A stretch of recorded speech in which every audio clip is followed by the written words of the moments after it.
گزارے کیسے زندگی، آؤ علماء سے پوچھ لیں، آئے جو مشکل پیش کوئی، آؤ علماء سے پوچھ لیں۔ الحمد للہ رب العالمین والصلاة والسلام علی سید الانبیاء والمرسلین، اما بعد فاعوذ باللہ من الشیطان الرجیم، بسم اللہ الرحمن الرحیم۔ پڑھیے الصلاة والسلام علیک یا رسول اللہ وعلی آلک واصحابک یا حبیب اللہ۔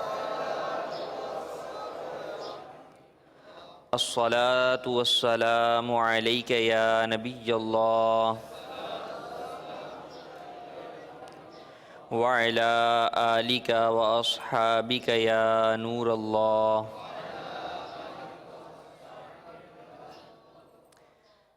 فرمان مصطفیٰ صلی اللہ تعالی علیہ وآلہ وسلم، جس شخص نے مجھ پر ایک مرتبہ درود پاک پڑھا، اللہ تبارک و تعالی اس پر 10 رحمتیں نازل فرماتا ہے۔ صلو علی الحبیب صلی اللہ تعالی علی محمد صلی اللہ تعالی۔ آج کے فرض علوم میں ہمارے 2 موضوع ہیں۔ نمبر 1 اوقات نماز کا بیان، اور نمبر 2 اذان کا بیان۔ چونکہ شرائط نماز سے متعلق یہ بات آپ جان چکے ہیں کہ اس میں ایک شرط جو کہ ضروری ہے کہ اس کا بھی ہونا نماز کی ادائیگی کے لیے ضروری ہے، وہ یہ کہ اس نماز کا وقت ہو چکا ہو۔ اگر وقت نہیں ہوگا اور نماز پڑھیں گے تو وہ نماز نہیں ہوگی، کیونکہ جو اس کی شرط ہے وہ مفقود ہو جائے گی، وہ شرط نہیں پائی جائے گی۔ تو جب نماز سے پہلے جو شرائط ہیں ان میں یہ شرط وقت کا ہونا بھی ہے، تو یہ جاننا ضروری ہے کہ کس نماز کا کون سا وقت ہے، اور اس کے ساتھ ہی ساتھ یہ بھی کہ وہ کون سے اوقات ہیں جن میں نماز پڑھنا منع ہے۔ پھر بعض وہ اوقات ہیں جن میں فرض پڑھنے کی تو اجازت ہے، لیکن نفل پڑھنا جو ہے وہ منع کیا گیا، اور بعض وہ ہیں جن میں فرض اور نفل دونوں ہی منع ہیں۔ اوقات سے متعلق اللہ تبارک و تعالی قرآن مجید میں ارشاد فرماتا ہے، ان الصلاۃ کانت علی المؤمنین کتابا موقوتا۔ ترجمہ، بے شک نماز ایمان والوں پر فرض ہے، وقت باندھا ہوا، یعنی ایک مقررہ وقت کے اندر جو ہے وہ نماز پڑھنا فرض کیا گیا۔ ایک اور آیت مبارکہ سے اوقات نماز سے متعلق رہنمائی ملتی ہے، چنانچہ اللہ تبارک و تعالی ارشاد فرماتا ہے، فَسُبْحَانَ اللَّهِ حِينَ تُمْسُونَ وَحِينَ تُصْبِحُونَ وَلَهُ الْحَمْدُ فِي السَّمَاوَاتِ وَالْأَرْضِ وَعَشِيًّا وَحِينَ تُظْهِرُونَ۔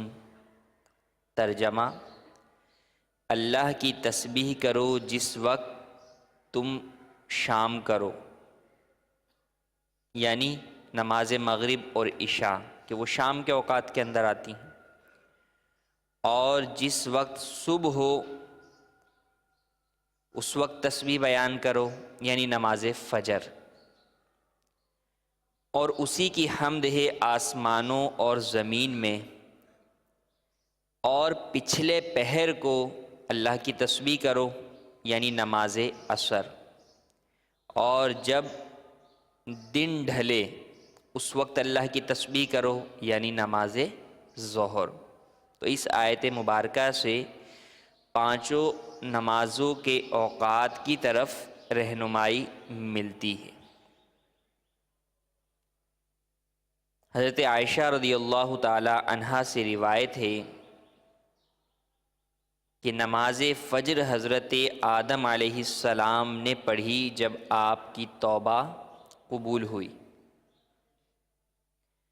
اور نماز ظہر حضرت ابراہیم علیہ السلام نے پڑھی جب آپ نے حکم الہی پر اپنے فرزند کو ذبح کرنے پر عمل کیا تو اس وقت اللہ کی جانب سے حضرت اسماعیل علیہ السلام کے فدیے میں دمبا آ گیا، تو اس شکریے میں آپ نے نماز ظہر ادا فرمائی۔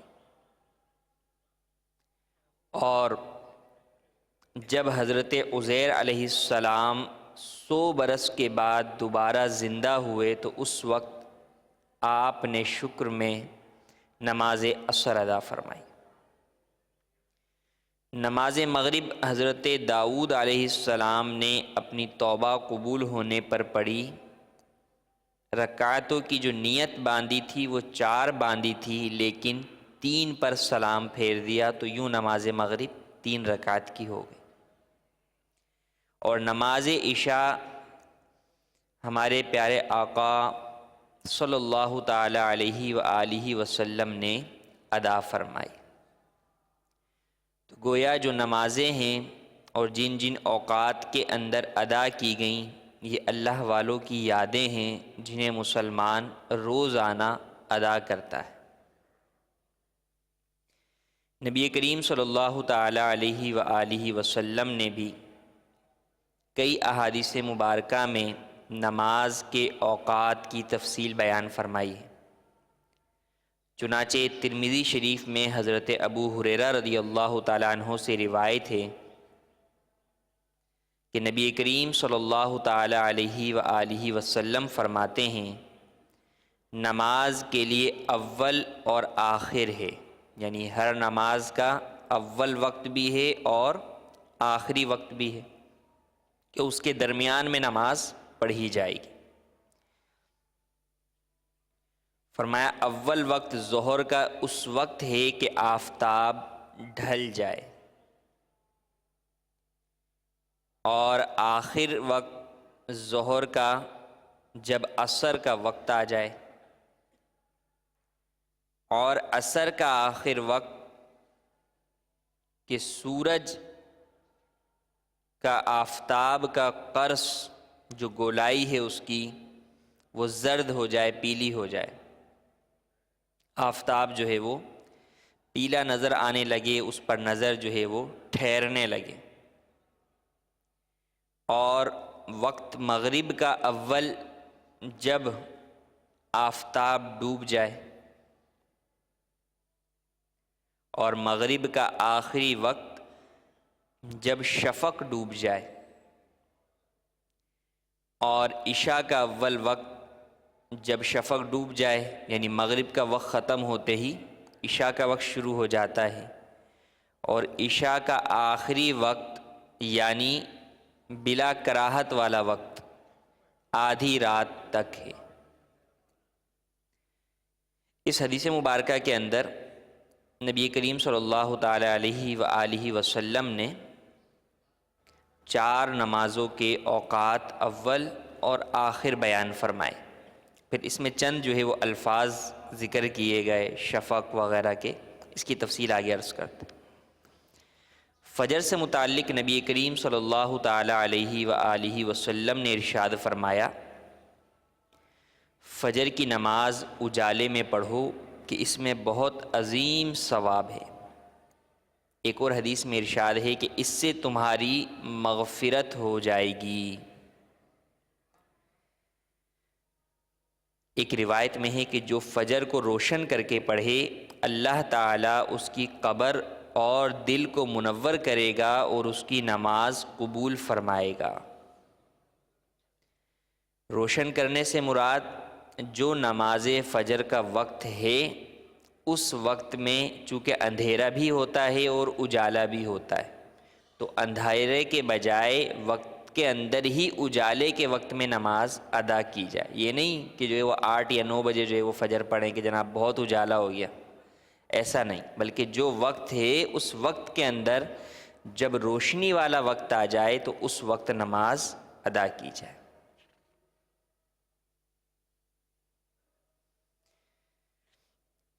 نبی کریم صلی اللہ تعالیٰ علیہ وآلہ وسلم کی احادیث مبارکہ میں جہاں ہمیں نمازوں کے اول اور آخر وقت کا معلوم ہوتا ہے، وہیں ان نمازوں کے مستحب اوقات بھی بیان کیے گئے، جیسے فجر کا جیسے بیان کیا گیا کہ روشن کر کے پڑھیں، یہ مستحب وقت ہے۔ اگر کسی نے فجر کے وقت میں اندھیرے میں بھی نماز پڑھ لی تو نماز ہو جائے گی، لیکن مستحب وقت اجالے میں پڑھنے کا ہے۔ یوں ہی ظہر سے متعلق ارشاد فرمایا کہ ظہر کو ٹھنڈا کر کے پڑھو کہ سخت گرمی جہنم کے جوش سے ہے۔ جہنم نے اپنے رب کے پاس شکایت کی کہ میرے بعض اجزاء بعض کو کھا لیتے ہیں، تو اسے 2 مرتبہ سانس لینے کی اجازت ہوئی، ایک دفعہ سردی میں اور ایک دفعہ گرمی میں۔ جب وہ سانس باہر لیتا ہے تو گرمی آ جاتی ہے، اور جب وہ سانس اندر کھینچتا ہے تو سردی آ جاتی۔ مغرب سے متعلق نبی کریم صلی اللہ تعالیٰ علیہ وآلہ وسلم نے ارشاد فرمایا، میری امت ہمیشہ فطرت پر رہے گی جب تک مغرب میں اتنی تاخیر نہ کرے کہ ستارے نظر آنے لگ جائیں۔ یوں ہی اوقات نماز میں سے جو مکروہ اوقات ہیں یا جو نفل کے حوالے سے مکروہ اوقات ہیں، ان سے متعلق بھی احادیث مبارکہ ہیں۔ حضرت ابو ہریرہ رضی اللہ تعالی عنہ سے روایت ہے کہ نبی کریم صلی اللہ تعالی علیہ وآلہ وسلم فرماتے ہیں، جب فجر طلوع کر آئے، یعنی فجر کا وقت شروع ہو جائے، صبح صادق طلوع ہو جائے، تو کوئی نفل نماز نہیں سوائے 2 رکعت فجر کے۔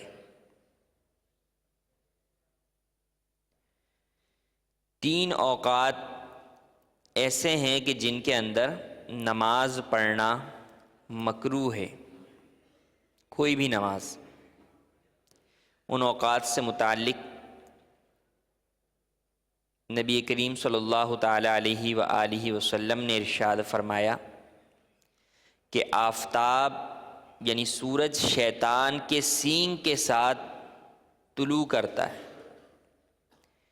جب بلند ہو جاتا ہے تو شیطان اس سے جدا ہو جاتا ہے، پھر جب سورج سر کی سیدھ پر آ جاتا ہے تو شیطان دوبارہ سورج کے قریب آ جاتا ہے، اور جب سورج ڈھل جاتا ہے تو شیطان پھر ہٹ جاتا ہے، پھر جب غروب ہونا چاہتا ہے تو شیطان اس کے قریب ہو جاتا ہے، اور جب غروب ہو جاتا ہے تو جدا ہو جاتا ہے۔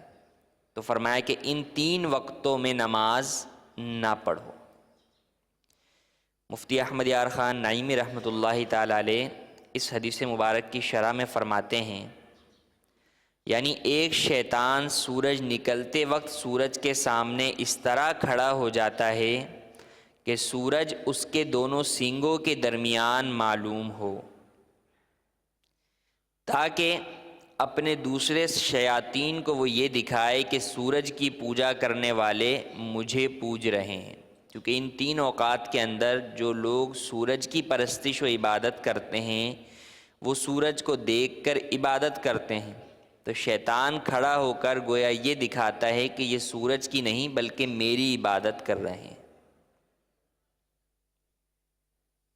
مسلمانوں کو اس وقت سجدہ حرام ہے تاکہ مشرکوں سے مشابہت نہ ہو اور شیطان یہ نہ کہہ سکے کہ مسلمان مجھے سجدہ کر رہا ہے۔ یہ تھی احادیث مبارکہ جن کے ذریعے سے ہمیں رہنمائی ملتی ہے کہ نماز کے اول و آخر کے اوقات کیا ہیں، ان کے مستحب اوقات کیا ہیں، مکروہ اوقات کیا ہیں، اور وہ کون سے اوقات مکروہہ ہیں جن میں کوئی بھی نماز پڑھنے کی اجازت نہیں ہے۔ نماز کے اوقات تشریعی ہیں۔ تشریعی سے مراد کہ ان میں عقل کو دخل نہیں ہے، کہ فجر کے وقت میں ظہر کیوں نہیں ہے، یا فجر جو ہے وہ اتنی صبح ہی کیوں ہے، تھوڑا لیٹ کیوں نہیں ہے، یا عشاء اتنی جلدی کیوں ہے، لیٹ کیوں نہیں ہے۔ تو ان میں عقل کو دخل نہیں ہے۔ جو حکم شریعت بیان کر دیا گیا اسی پر عمل کرنا ضروری ہے۔ اللہ تبارک و تعالیٰ کے ہر کام میں حکمتیں ضرور موجود ہیں، لیکن ہم انہیں حکمتوں کو جان سکیں یہ ضروری نہیں۔ بہت ساری جگہوں پر علماء حکمتیں بیان کر دیتے ہیں، لیکن حقیقت یہ ہے کہ مسلمان نے جب اسلام قبول کر لیا تو اسلام کے معنی ہے اپنی گردن خم کر دینا۔ تو اسلام قبول کر کے بندہ مومن، بندہ مسلمان اللہ تبارک و تعالیٰ کے ہر حکم کے آگے اپنی گردن، اپنا سر تسلیم خم کر دیتا ہے، اس کی وجہ میں نہیں پڑتا۔ یہی کامل مومن کی علامت ہے۔ اب اوقات نماز سے متعلق فقہی مسائل جو ہے وہ عرض کرنے کی کوشش کروں گا۔ فجر کی نماز کا وقت کیا ہے؟ صبح صادق طلوع ہونے سے لے کر سورج کی کرن چمکنے تک یہ پورا کا پورا وقت فجر کا وقت ہے۔ نوٹ کر لیجئے، طلوع صبح صادق سے سورج کی کرن چمکنے تک مکمل وقت فجر کا ہے۔ اب صبح صادق کیا ہے؟ جب اس کی تفصیل بیان جو ہے وہ کی جا رہی ہے کہ جو لوگ کسی ایسی جگہ پر پہنچ جائیں جہاں پر انہیں اوقات نماز سے متعلق جدید سہولیات جو ہے وہ موجود نہ ہوں، اوقات نماز کا نقشہ جو ہے وہ پاس نہ ہو، تو پھر ان چیزوں کے ذریعے سے اوقات نماز سمجھنے کی ضرورت پڑے گی اور اس وقت یہ کام آئیں۔ ورنہ عام حالات میں شہروں میں جو ہماری صورتحال ہے، تو اب جو ہے وہ علماء توقیت نے پورے نقشے جو ہے وہ سالہ سال کے بنا دیے ہیں، جس میں آپ کو گھڑی کے ٹائم کے اعتبار سے وقت بتا دیا ہے کہ اتنے منٹ اتنے سیکنڈ پر فلاں وقت شروع ہوتا ہے اور اتنے منٹ اتنے سیکنڈ پر ختم ہو جاتا ہے۔ لیکن جہاں یہ چیزیں موجود نہ ہوں تو وہاں پھر جو ہے وہ یہ ان کے پیچھے بھی وہ جو بتائے گئے ہیں ان کے پیچھے بھی یہی احکام موجود ہیں۔ تو جیسے بیان کیا گیا کہ وقت فجر طلوع صبح صادق سے آفتاب کی کرن چمکنے تک ہے۔ اب آفتاب کا چمکنا یہ تو ہر کسی کو معلوم ہے، یعنی ختم فجر کا وقت کب ہو رہا ہے یہ تو ہر کوئی اندازہ کر سکتا ہے۔ باہر نکلے گا تو سورج نظر آ جائے گا یا اس کی کرن چمکتی ہوئی نظر آ جائے گی۔ لیکن صبح صادق یہ کیا چیز ہے؟ اس کا کیسے معلوم کیا جائے کہ صبح صادق ہو گئی ہے؟ تو علماء نے بتایا کہ صبح صادق ایک روشنی ہے کہ مشرق کی جانب سے، ایسٹ مشرق کی جانب سے جہاں آج آفتاب طلوع ہونے والا ہے۔ آفتاب مشرق سے طلوع کرتا ہے، مشرق سے نکلتا ہے، تو جہاں سے آج آفتاب نے نکلنا ہے وہاں سے اس کے اوپر آسمان کے کنارے میں یہ ایک روشنی دکھائی دیتی ہے، اور وہ روشنی بڑھتی جاتی ہے حتیٰ کہ سارے آسمان پر پھیل جاتی ہے اور زمین پر اجالا ہو جاتا ہے۔ یہ صبح صادق کی تعریف ہے۔ پھر ایک صبح کاذب بھی ہوتی ہے، سچی صبح، صادق مطلب سچی صبح، اور کاذب مطلب جھوٹی صبح. تو ایک صبح کاذب ہوتی ہے جو کہ صبح صادق سے پہلے پائی جاتی ہے. وہ اس لیے بیان کی جا رہی ہے تاکہ اس کی وجہ سے شبہ نہ ہو.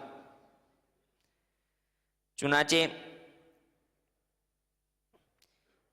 صبح صادق نکلنے سے پہلے آسمان کے بیچ میں ایک سفیدی ظاہر ہوتی ہے جس کے نیچے سارا افق سیاہ ہوتا ہے. یہ صبح کاذب ہوتی ہے. اس سے وقت فجر اس سے شروع نہیں ہوتا. صبح صادق صبح کاذب کے نیچے سے پھوٹ کر جنوباً اور شمالاً دونوں طرف پھیل کر اوپر کی جانب بڑھتی ہے، اور اس سے جو ہے وہ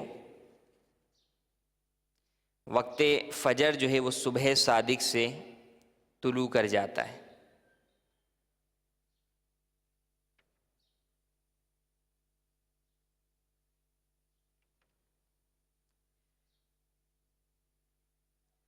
صبح صادق سے لے کر طلوع آفتاب تک، آفتاب کی کرن چمکنے تک جو مکمل وقت فجر ہے، اس میں کوئی مکروہ وقت نہیں ہے.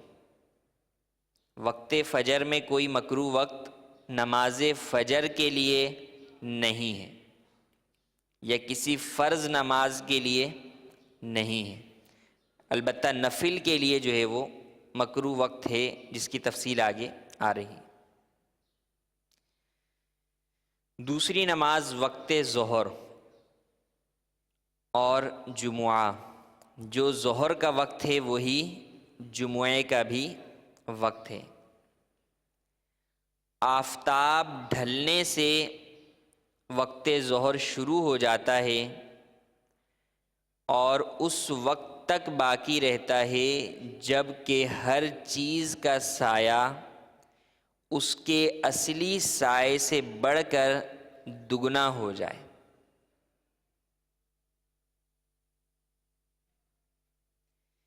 آفتاب کا ڈھلنا زوال کہلاتا ہے، اور آفتاب ڈھلنے سے پہلے جب سورج سر پر ہوتا ہے، یہ جو ہے وہ مکروہ وقت ہوتا ہے، جس کو ضحوہ کبریٰ کا وقت کہتے ہیں. اور ہمارے ہاں عوام میں اس مکروہ وقت کو زوال کا وقت بھی کہتے ہیں. لیکن زوال کا وقت جو ہے وہ مکروہ وقت نہیں ہوتا. زوال کا مطلب جب سورج زائل ہو رہا ہے، ڈھل رہا ہے. تو جب سورج ڈھلتا ہے تو وقت ظہر شروع ہو جاتا ہے. ڈھلنے سے پہلے پہلے جو وقت ہوتا ہے وہ مکروہ وقت ہوتا ہے. جب کسی چیز کا سایہ اصلی سائے کے علاوہ دگنا ہو جائے تو پھر ظہر کا وقت ختم ہو جاتا ہے. اب آفتاب ڈھلنے کی پہچان کس طرح کی جائے؟ فرمایا کہ بالکل برابر زمین میں ایک ہموار لکڑی اس طرح سیدھی نصب کریں کہ مشرق یا مغرب کو جھکی ہوئی نہ ہو. جب یہ لکڑی آپ نے نصب کر دی، کھڑی کر دی، تو اب جب آفتاب بلند ہوتا جائے گا تو اس لکڑی کا سایہ کم ہوتا جائے گا. جب سایہ اس کا کم ہونا بند ہو جائے، ایک جگہ پر سایہ ٹھہر جائے، تو اس کا مطلب اب سورج سر پر آ چکا ہے. اب سورج سر پر آ چکا ہے اور یہ مکروہ وقت ہے. اور پھر اس کے بعد جب سایہ دوبارہ بڑھنا شروع ہوگا تو اس کا مطلب سورج ڈھل رہا ہے، زائل ہو رہا ہے، زوال پذیر ہو رہا ہے، مغرب کی جانب بڑھ رہا ہے. تو اب یہ بڑھنا شروع ہوا تو ظہر کا وقت شروع ہو گیا. اور پھر جب یہ بڑھتے بڑھتے جس وقت سورج سر پر تھا اس وقت اس کا جتنا سایہ تھا، جب اس سے ڈبل ہو جائے سایہ، اس سے ڈبل ہو جائے، دگنا ہو جائے سایہ اصلی کے علاوہ اس چیز کا سایہ 2 مرتبہ آگے بڑھ جائے تو پھر ظہر کا وقت ختم ہو جائے۔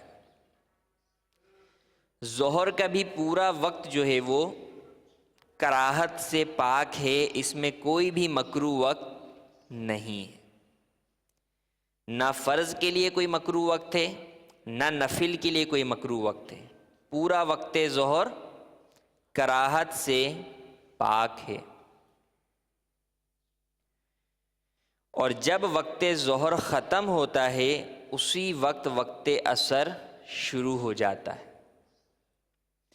وقت فجر کے ختم ہونے کے بعد بیچ میں گیپ آتا ہے، کسی نماز کا وقت نہیں ہوتا، کسی فرض نماز کا وقت نہیں ہوتا، لیکن ظہر اور عصر کا وقت جب ختم ہوتا ہے تو ان کے درمیان آپس میں کوئی وقت خالی نہیں ہے، بلکہ جو ہی ظہر ختم ہوا اسی وقت وقت عصر شروع ہو گیا۔ پھر عصر کا وقت مغرب تک جو ہے وہ مکمل ہوتا ہے، آفتاب ڈوبنے تک عصر کا وقت ہوتا ہے۔ جیسے ہی آفتاب ڈوبتا ہے وقت عصر ختم ہو جاتا ہے۔ البتہ وقت عصر میں آفتاب ڈوبنے سے 20 منٹ پہلے یہ وہ وقت شروع ہو جاتا ہے جس کا حدیث مبارک میں ذکر کیا گیا کہ آفتاب کی جو ٹکیا ہوتی ہے، جو گولائی ہے، وہ زرد پڑنا شروع ہو جاتی ہے، پیلی پڑنا شروع ہو جاتی ہے، اور اس طرح کی ہو جاتی ہے کہ آپ اسے دیکھ سکتے ہیں، ورنہ دوپہر میں تو آفتاب کو نہیں دیکھ سکتے۔ تو اس وقت جب نگاہ ٹھہرنے لگے سورج پر اور وہ زرد ہو جائے تو اس وقت سے پہلے پہلے عصر پڑھ لینی چاہیے، کیونکہ اب مکروہ وقت شروع ہو گیا۔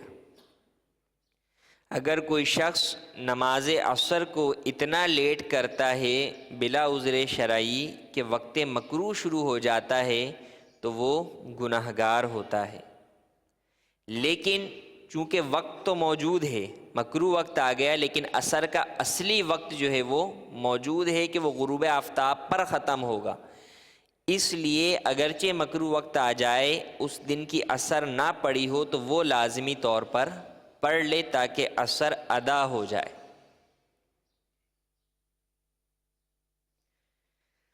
اور جس طرح ظہر اور عصر کے درمیان کوئی خالی وقت نہیں تھا، ظہر ختم ہوتے ہی عصر کا وقت شروع ہوتا تھا، یوں ہی عصر کا وقت ختم ہوتے ہی مغرب کا وقت شروع ہو جاتا ہے۔ غروب آفتاب پر عصر کا وقت ختم ہوتا ہے اور غروب آفتاب سے ہی مغرب کا وقت شروع ہو جاتا ہے۔ مغرب کا وقت جو ہے وہ ختم ہوتا ہے شفق کے غروب ہونے پر۔ اب یہ شفق کیا ہے؟ جانب مغرب میں جب سورج ڈوب جاتا ہے تو اس کے بعد سرخی جو ہے وہ پائی جاتی ہے۔ اس سرخی کے ڈوبنے کے بعد جنوباً اور شمالاً، جنوباً اور شمالاً، جنوب اور شمال مطلب ساؤتھ اور نارتھ، صبح صادق کی طرح سفیدی پھیلتی ہے۔ جب یہ سفیدی جو پھیلی ہوئی ہے یہ بھی غروب ہو جائے، یہ سفیدی بھی غروب ہو جائے تو مغرب کا وقت ختم ہو جائے گا، اور جو ہی مغرب کا وقت ختم ہوگا عشاء کا وقت شروع ہو جائے گا۔ البتہ جس طرح عصر کے وقت میں مکروہ وقت تھا اسی طرح مغرب میں بھی مکروہ وقت ہے، اور وہ کیا ہے کہ مغرب کو اتنی تاخیر سے ادا کرنا کہ آسمان پر ستارے نظر آنے لگ جائیں، واضح طور پر ستاروں کا جمگھٹا نظر آنے لگ جائے، تو اتنی تاخیر کرنا مغرب میں یہ مکروہ ہے، اس سے پہلے پہلے جو ہے وہ مغرب پڑھ لی جائے۔ اور شفق کے ڈوبنے سے لے کر صبح صادق تک، یعنی فجر کا وقت شروع ہونے تک عشاء اور وتر کی نماز کا وقت ہے۔ ہر روز جتنا وقت صبح صادق سے لے کر طلوع آفتاب تک یعنی فجر کا ہوتا ہے، اتنا ہی وقت مغرب کا ہوتا ہے۔ عشاء اور وتر کا وقت ایک اعتبار سے، وقت کے اعتبار سے تو یوں ہے کہ شفق یعنی مغرب کا وقت ختم ہونے سے لے کر صبح صادق تک ہے، فجر تک ہے، لیکن وتر کی نماز عشاء سے پہلے نہیں ہو سکتی۔ وتر کی نماز عشاء سے پہلے نہیں ہو سکتی، بلکہ وتر کے لیے یہ ضروری ہے کہ وہ عشاء کے فرض کے بعد ہو۔ اگر کسی نے جو ہے وہ جان بوجھ کر وتر جو ہے وہ پہلے پڑھ لی اور بعد میں عشاء پڑھی تو وتر نہیں ہوئی، وہ دوبارہ پڑھنی ہوگی۔ جن شہروں میں عشاء کا وقت نہ آئے، بعض ایسے شہر ہیں جیسے لندن وغیرہ کے اندر بعض راتیں ایسی آتی ہیں کہ ان میں فقہ حنفی میں حضرت امام اعظم ابو حنیفہ رضی اللہ تعالی عنہ کے وقت کے مطابق نماز عشاء کا وقت نہیں آتا، تو ان جگہوں پر صاحبین یعنی امام اعظم رضی اللہ تعالی عنہ کے جو شاگرد ہیں حضرت امام ابو یوسف اور حضرت امام محمد رحمۃ اللہ تعالی علیہما، ان کے قول کے مطابق عشاء کی نماز ادا کی جائے۔ اور وہ آپ اگر اوقات نماز کا جو نقشہ ہے اس میں دیکھیں گے تو اس میں اس کو مینشن کیا ہوگا شافعی وقت کے نام سے، کہ اسی وقت پر، اسی قول پر صاحبین کا بھی وقت ہے اور امام شافعی رحمۃ اللہ تعالی علیہ کے نزدیک بھی اسی وقت عشاء کا وقت شروع ہوتا ہے۔ تو جب امام اعظم ابو حنیفہ رضی اللہ تعالیٰ عنہ کے مذہب کے مطابق وقت نہ آئے عشاء کا، تو صاحبین کے قول کے مطابق وہاں عشاء پڑھی جائے۔ اور بعض ایسے ایام بھی آتے ہیں جہاں پر صاحبین کے قول کے مطابق بھی عشاء کا وقت نہیں آتا، تو وہاں پر ایسے افراد عشاء اور وتر کی قضا پڑھیں گے۔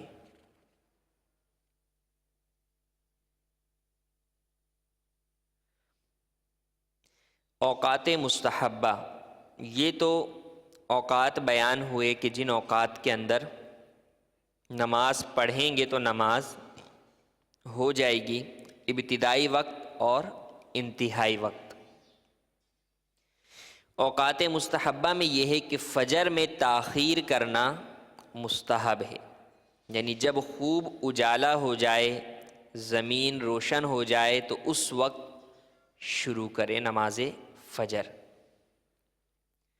مگر ایسا وقت ہونا مستحب ہے کہ نماز کے اندر 40 سے 60 آیتیں ترتیل کے ساتھ پڑھ سکے، پھر سلام پھیرنے کے بعد اتنا وقت فجر باقی رہے کہ اگر نماز میں کوئی فساد ظاہر ہو گیا، نماز میں کوئی فساد ظاہر ہو گیا تو طہارت کر کے دوبارہ ترتیل کے ساتھ 40 سے 60 آیتیں پڑھ لے۔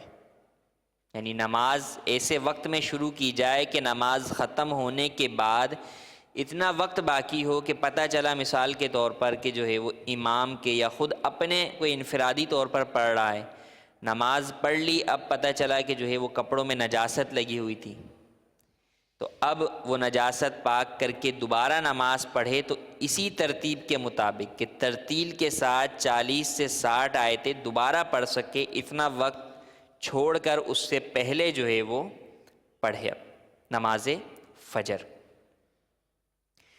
اور اتنی تاخیر کرنا فجر میں کہ طلوع آفتاب کا شک ہو جائے، پتہ نہیں آفتاب جو ہے وہ نکل گیا ہے نہیں نکلا ہے، تو اتنی تاخیر کرنا مکروہ ہے، کیونکہ اگر آفتاب نکل جائے گا تو نماز قضا ہو جائے گی۔ عورتوں کے لیے ہمیشہ نماز فجر کے اندر اندھیرا مستحب ہے کہ وہ اول وقت کے اندر ہی نماز فجر ادا کر لیں، اور باقی نمازوں میں عورتوں کے لیے بہتر یہ ہے کہ مردوں کی جماعت کا انتظار کریں، جب جماعت ہو جائے اس کے بعد اپنی نماز گھروں میں علیحدہ علیحدہ پڑھ لیں۔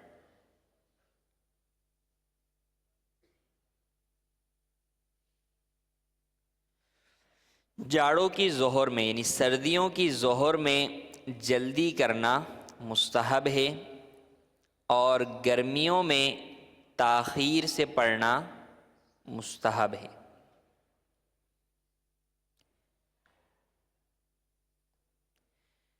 یہ جو مستحب اوقات بیان کیے جا رہے ہیں یہ اس وقت ہے کہ جب کہ جماعت اس کے علاوہ نہ ہوتی ہو۔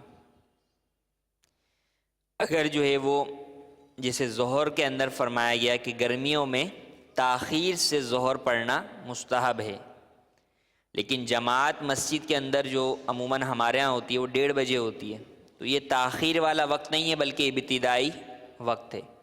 تو اب یہ نہیں کہ مستحب وقت میں نماز ادا کرنے کے لیے جماعت کو چھوڑ دیا جائے، اس کی اجازت ہرگز نہیں ہے، کیونکہ جماعت واجب ہے، تو ایک مستحب وقت کو پانے کے لیے جماعت ترک نہیں کی جا سکتی۔ جمعہ کا وقت ہی ہے جو نماز ظہر کا ہے۔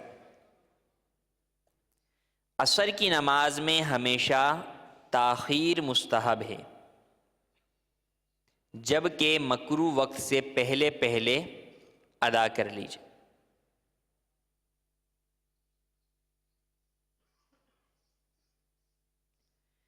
نماز مغرب میں ہمیشہ تعجیل یعنی جلدی پڑھنا مستحب ہے، روز ابر کے علاوہ، یعنی بادل وغیرہ چھائے ہوئے ہیں تو اس دن کے علاوہ عام دنوں میں ہمیشہ جلدی پڑھی جائے، اور اگر بلا عذر اتنی تاخیر کی کہ ستارے نظر آنے لگ جائیں تو مکروہ تحریمی ہے۔ عشاء کی نماز میں تہائی رات تک تاخیر مستحب ہے، 1/3 رات تک تاخیر مستحب ہے، اور آدھی رات تک نماز عشاء کو مؤخر کرنا مباح ہے، جبکہ آدھی رات ہونے سے پہلے پہلے فرض پڑ چکے، اور اتنی تاخیر کہ آدھی رات سے زیادہ ہو جائے، رات ڈھل جائے، یہ مکروہ ہے۔ نماز عشاء سے متعلق ایک اور مسئلہ کہ نماز عشاء سے پہلے سونا اور نماز عشاء کے بعد دنیا کی باتیں کرنا، قصے کہانی کہنا سننا مکروہ ہے۔ ضروری باتیں تلاوت قرآن مجید، ذکر الہی، دینی مسائل اور صالحین کے واقعات اور مہمان سے بات چیت کرنے میں حرج نہیں ہے۔ یوں ہی طلوع فجر سے طلوع آفتاب تک ذکر الہی کے سوا ہر بات مکروہ ہے۔ جو شخص جاگنے پر اعتماد رکھتا ہو اس کو وتر آخری رات میں پڑھنا مستحب ہے، ورنہ سونے سے پہلے ہی پڑھ لے۔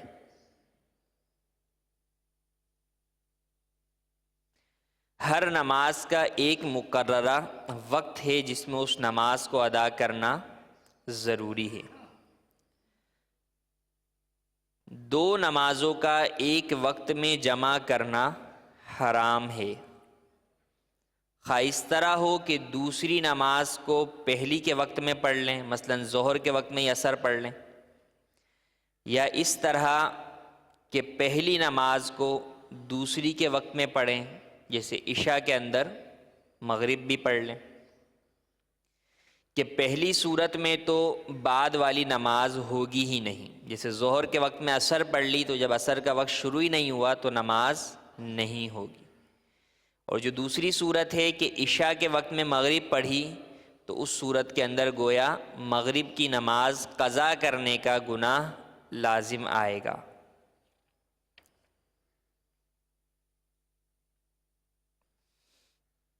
اوقات مکروہہ، تین اوقات ایسے ہیں جن میں کوئی بھی نماز جائز نہیں، نہ فرض، نہ واجب، نہ نفل، نہ ادا، نہ قضا، نہ سجدہ تلاوت، نہ سجدہ سہو۔ نمبر 1، طلوع آفتاب سے لے کر 20 منٹ بعد تک کا وقت۔ نمبر 2، ضحوہ کبریٰ کا وقت زوال آفتاب تک، یعنی وقت ظہر شروع ہونے تک۔ اور نمبر 3، غروب آفتاب سے 20 منٹ پہلے سے لے کر غروب آفتاب تک۔ ان تینوں اوقات میں کوئی بھی نماز جائز نہیں ہے، البتہ غروب آفتاب سے جو پہلے 20 منٹ ہیں ان میں ایک نماز کی صرف اجازت ہے، اور وہ کب ہے؟ جب اسی دن کی عصر اگر نہ پڑی ہو تو وہ اس 20 منٹ میں پڑھ سکتے ہیں، اس کے علاوہ کسی نماز کی بھی اجازت نہیں ہے۔ اب یہ اوقات جب بیان کر دیے گئے مکروہ اوقات، بسا اوقات آپ دیکھتے ہیں کہ مسجد میں کوئی بھی شخص آتا ہے نماز کے لیے فجر کے اندر، تو مکروہ وقت شروع ہو چکا ہوتا ہے، وہ نماز پڑھ رہا ہوتا ہے، تو اس میں علماء نے فرمایا کہ اگر کوئی عوام میں سے اس طرح مکروہ وقت میں نماز ادا کر رہا ہے تو اسے روکے نہیں، نماز اسے پڑھنے دیں۔ تو ہوتا ہے نا بالکل جاہل افراد کہ انہیں آپ سمجھائیں گے تو جو ہے وہ جھگڑا بھی کریں گے، تو انہیں نماز پڑھنے دیں، نماز پڑھنے کے بعد انہیں سمجھا دیں کہ یہ مکروہ وقت تھا، اس میں نماز درست نہیں ہے، آپ توبہ بھی کر لیں اور اپنی اس نماز کو دوبارہ بھی ادا کر لیں۔ جنازہ اگر ان مکروہ اوقات میں لایا گیا تو اسی وقت پڑھ سکتے ہیں، کوئی کراہت نہیں ہے۔ ہاں اگر پہلے سے جنازہ تیار موجود تھا اور پھر بلا وجہ لیٹ کیا یہاں تک کہ مکروہ وقت آ گیا تو اب جو ہے وہ جنازہ نہیں پڑھیں گے بلکہ مکروہ وقت ختم ہونے کا انتظار کریں گے۔ ان اوقات میں آیت سجدہ پڑھی تو بہتر یہ ہے کہ سجدے میں بھی تاخیر کریں، یعنی وقت مکروہ گزر جانے کے بعد سجدہ کریں، اور اگر وقت مکروہ میں ہی سجدہ کر لیا تو بھی سجدہ ہو جائے گا، اور اگر سجدے کی آیت کی تلاوت تو غیر مکروہ وقت میں کی تھی اور اب سجدہ مکروہ وقت میں کرنا چاہتے ہیں تو اب اس کی ہرگز اجازت نہیں ہے۔ ان اوقات میں قضا نماز بھی ناجائز ہے، اگر قضا شروع کر لی تو واجب ہے کہ توڑ دے اور بعد میں دوبارہ پڑھے۔ یوں ہی ان وقتوں میں اگر کوئی نفل نماز شروع کی ہے تو وہ توڑ دے اور اب اس نماز کو دوبارہ پڑھنا غیر مکروہ وقت میں لازم ہے کہ اب وہ نماز واجب ہو گئی۔ نفل شروع کر کے توڑ دی جائے تو اب وہ واجب ہو جاتی ہے، نفل شروع کرنے سے ہی واجب ہو جاتی ہے۔ ان مکروہ اوقات کے اندر تلاوت قرآن مجید کرنا بہتر نہیں ہے، بلکہ ان اوقات کے اندر ذکر و درود میں مشغول رہا جائے۔ ان 3 مکروہ اوقات کے علاوہ 12 اوقات وہ ہیں جن میں نفل پڑھنا منع ہے۔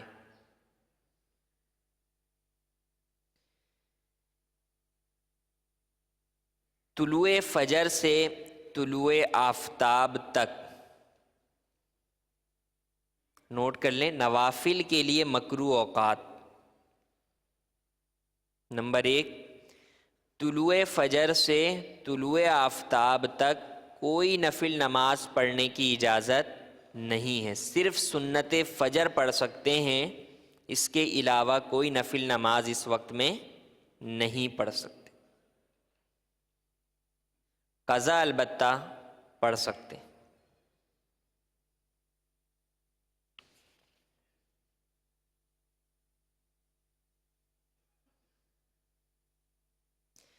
اپنے مذہب کی جماعت کے لیے اقامت ہوئی، حنفی ہے، حنفی نماز کا امام جو ہے وہ نماز پڑھا رہا ہے اور اس نماز کے لیے اقامت ہوئی، تو اقامت سے لے کے جماعت ختم ہونے تک نفل اور سنت پڑھنا مکروہ تحریمی ہے۔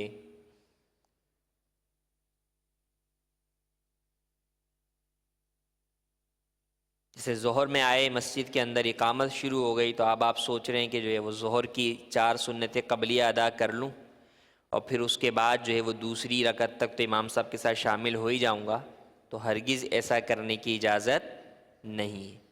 لیکن ایک صورت ہے اور وہ ہے فجر کی، کہ اگر آپ مسجد میں آتے ہیں اور نماز فجر شروع ہو چکی ہے یا اس کی اقامت ہو چکی ہے اور آپ کو پتہ ہے کہ اگر میں سنتیں پڑھوں گا تو میری نماز فوت ہو جائے گی، یوں کہ امام صاحب سلام پھیر دیں گے، جماعت فوت ہو جائے گی، تو سنت پڑھنے کی اجازت نہیں ہے، بلکہ جماعت میں ہی شریک ہونے کا حکم ہوگا۔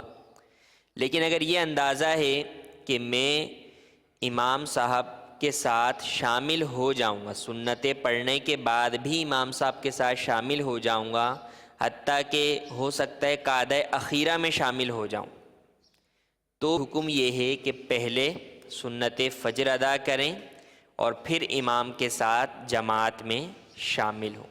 ہاں، اس بات کا خیال رکھیں کہ سنت فجر جو ہے وہ تھوڑا ہٹ کر جو ہے وہ کسی جگہ دیوار وغیرہ کی آڑ میں پڑھیں، تاکہ دیگر نمازی جو جماعت میں صف میں شامل ہونا چاہتے ہیں تو انہیں جانے میں پریشانی نہ ہو۔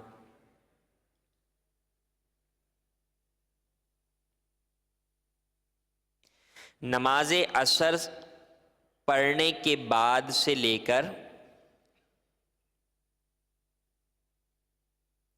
آفتاب زرد ہونے تک، اس وقت میں بھی کوئی نفل نماز جائز نہیں۔ نماز عصر سے پہلے تو آپ پڑھ سکتے ہیں، نماز عصر کے بعد جو ہے وہ کوئی نفل نماز نہیں پڑھ سکتے۔ آفتاب زرد ہونے تک اس لیے کہا کیونکہ آفتاب زرد ہونے کے بعد جو 20 منٹ مکروہ وقت ہے وہ نفل کا نہیں، وہ تو سب کے لیے مکروہ وقت ہے۔ تو ابھی ہم بیان کر رہے ہیں نفل کے لیے جو خاص مکروہ وقت ہے۔ یوں ہی غروب آفتاب سے فرض مغرب تک، سورج غروب ہونے کے بعد مغرب کے فرض پڑھنے سے پہلے نفل پڑھنا مکروہ ہے۔ نمبر 5، جس وقت امام اپنی جگہ سے خطبہ جمعہ کے لیے کھڑا ہو، اس وقت سے فرض جمعہ ختم ہونے تک نماز نفل مکروہ ہے، یہاں تک کہ جمعے کی سنتیں بھی اس وقت میں پڑھنے کی اجازت نہیں۔ نمبر 6، عین خطبے کے وقت اگرچہ پہلا خطبہ ہو یا دوسرا، جمعے کا ہو یا عیدین کا ہو، خطبے کے وقت کسی بھی نفل نماز پڑھنے کی اجازت نہیں ہے، حتیٰ کہ قضا نماز بھی اس وقت جائز نہیں ہے۔ جو شخص صاحب ترتیب ہوتا ہے اس کے لیے خطبہ جمعہ کے وقت قضا نماز پڑھنے کی اجازت ہے۔ جمعے کی سنتیں شروع کی امام صاحب نے، جیسے ہمارے ہاں وقت دیا جاتا ہے سنتوں کا، اب سنتیں شروع کی لیکن خطبہ شروع ہو گیا درمیان میں ہی، 2 رکعت سنت پڑھی 4 رکعت کی نیت باندھ کر، اور خطبہ شروع ہو گیا تو اب کیا توڑ دے اور خطبے میں شامل ہو جائے؟ ایسا نہیں ہے، بلکہ اپنی سنتیں مکمل کرے گا۔ اس بات کا خیال رکھا جائے کہ جیسے باہر سے افراد آتے ہیں، انہیں پتہ ہے کہ اب وقت اتنا نہیں ہے، میں اگر نیت باندھوں گا تو درمیان میں ہی جو ہے وہ وقت خطبے کا شروع ہو جائے گا، تو اس وقت پھر سنت شروع نہیں کرنی چاہیے، بلکہ امام کے ساتھ خطبہ جو ہے وہ سنا جائے۔ نمبر 7، نماز عیدین سے پہلے نفل پڑھنا مکروہ ہے، خواہ گھر میں پڑھے یا عیدگاہ اور مسجد میں پڑھے، دونوں مکروہ ہیں۔ نمبر 8، نماز عیدین کے بعد عیدگاہ یا مسجد میں نفل پڑھنا مکروہ ہے، گھر میں پڑھنا مکروہ نہیں۔ نمبر 9، عرفات میں جو ظہر اور عصر ملا کر پڑھتے ہیں اور اس کی مکمل شرائط ہیں، ان کے درمیان میں نفل اور سنت پڑھنا مکروہ ہے۔ یوں ہی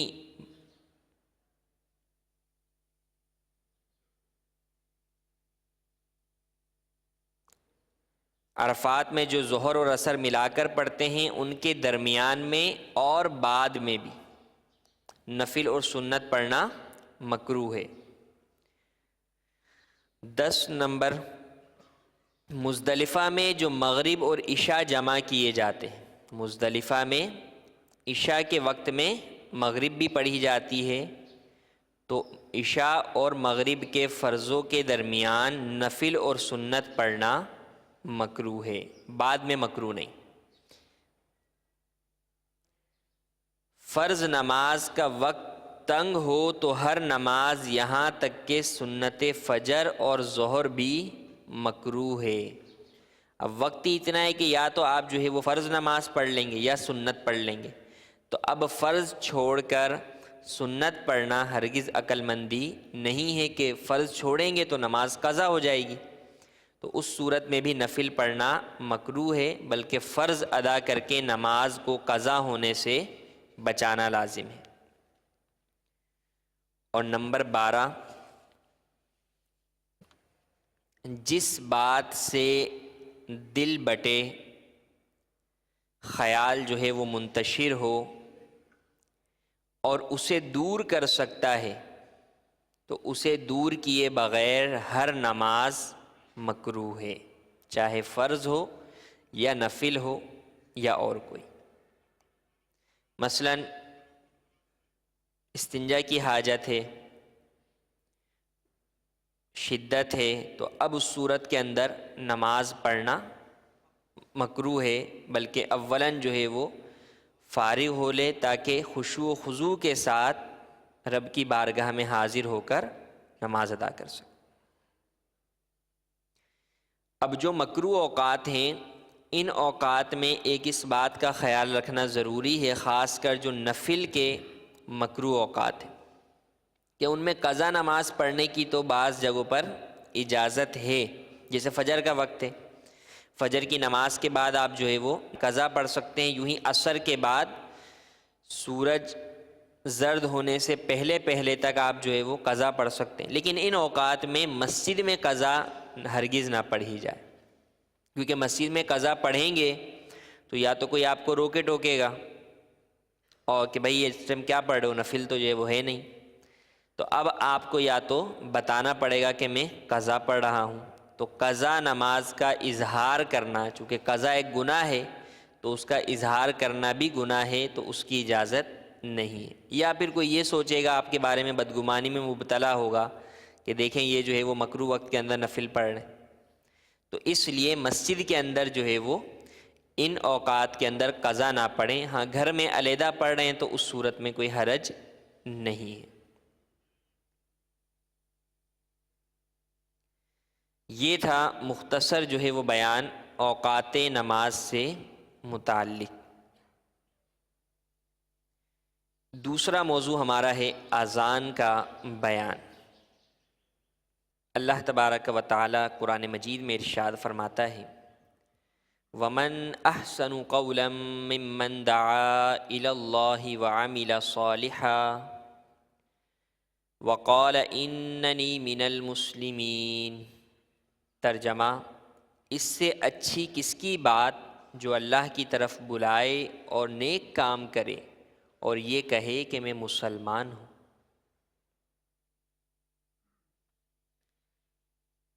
اذان کے معنی اعلان اور اطلاع عام کے ہیں۔ اذان کے لغوی معنی اعلان اور اطلاع عام کے ہیں۔ شریعت میں خاص الفاظ سے نماز کی اطلاع کا نام اذان ہے۔ سب سے پہلی اذان حضرت جبریل امین علیہ السلام نے معراج کی رات بیت المقدس میں دی، جب نبی کریم صلی اللہ علیہ وآلہ وسلم نے سارے انبیاء کو نماز پڑھائی۔ مگر مسلمانوں میں ہجرت کے بعد پہلی ہجری میں اذان شروع ہوئی۔ جمعہ اور جماعت پنجگانہ کے لیے اذان سنت مؤکدہ، شعار اسلام اور قریب بواجب ہے۔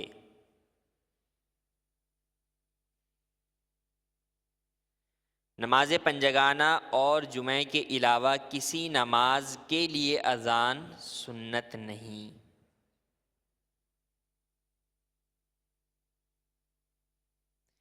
نماز کے علاوہ 9 جگہ اذان کہنا مستحب ہے۔ بچے کے کان میں اذان کہنا، آگ لگتے وقت اذان کہنا، جنگ میں جب لڑائی زوروں پر ہو اس وقت اذان کہنا، جنات کے غلبے کے وقت اذان کہنا، غمزدہ اور غصے والے کے کان میں اذان کہنا، مسافر جب راستہ بھول جائے تو اذان کہے، مرگی والے کے پاس اذان کہنا، اور میت کو دفن کرنے کے بعد قبر پر اذان کہنا، یہ مستحب ہے۔ مرقات میں ہی حضرت علی مرتضیٰ رضی اللہ تعالیٰ عنہ فرماتے ہیں ایک دن نبی کریم صلی اللہ علیہ وسلم نے مجھے غمگین پایا، فرمایا اے علی اپنے کان میں کسی سے اذان کہلوا لو۔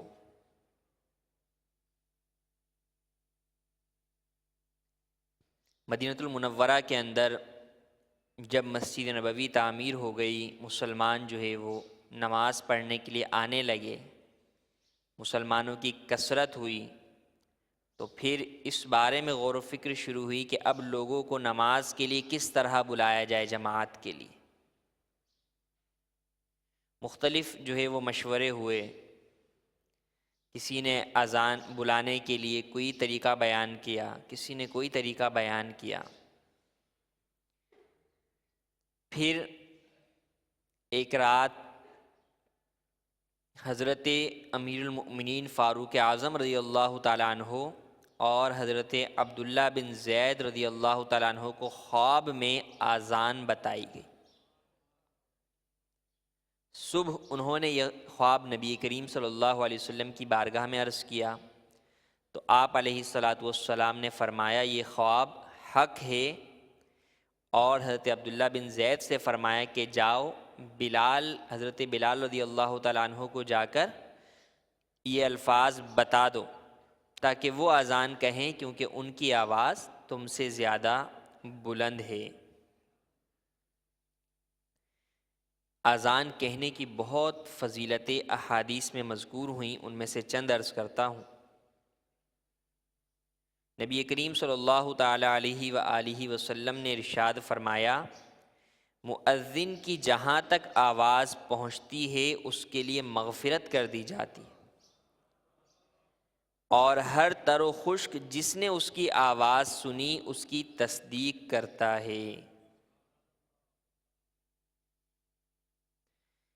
بخاری و مسلم کی حدیث مبارک ہے، حضرت ابو ہریرہ رضی اللہ تعالیٰ عنہ سے روایت ہے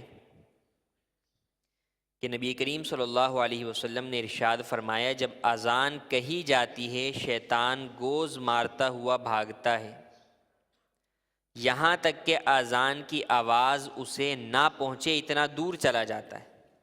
جب اذان پوری ہوتی ہے چلا آتا ہے، پھر اقامت کہی جاتی ہے پھر بھاگ جاتا ہے، پھر جب اقامت پوری ہو جاتی ہے تو پھر آ جاتا ہے، اور پھر نماز میں خطرہ ڈالتا ہے، کہتا ہے فلاں بات یاد کر، فلاں بات یاد کر، یہاں تک کہ جو بات آدمی کو پہلے یاد نہیں ہوتی وہ نماز میں یاد آ جاتی ہے، اور پھر آدمی یہ بات بھول جاتا ہے کہ نماز میں کتنی رکعتیں ہوئیں یا کیا چیز کتنی رہ گئی۔ تو اس حدیث مبارک سے پتہ چلا کہ اذان کا یہ فائدہ ہے کہ اذان سے شیطان دور بھاگ جاتا ہے۔ ایک حدیث میں فرمایا کہ شیطان جب اذان سنتا ہے تو اتنی دور بھاگ جاتا ہے جیسے روحا، اور روحا کا مقام مدینے سے 36 میل کے فاصلے پر ہے۔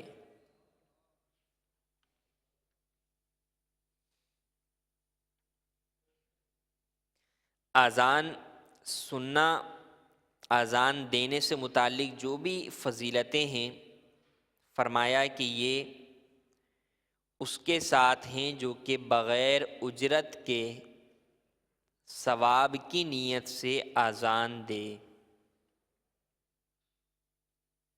اذان کا جواب دینا بھی واجب ہے۔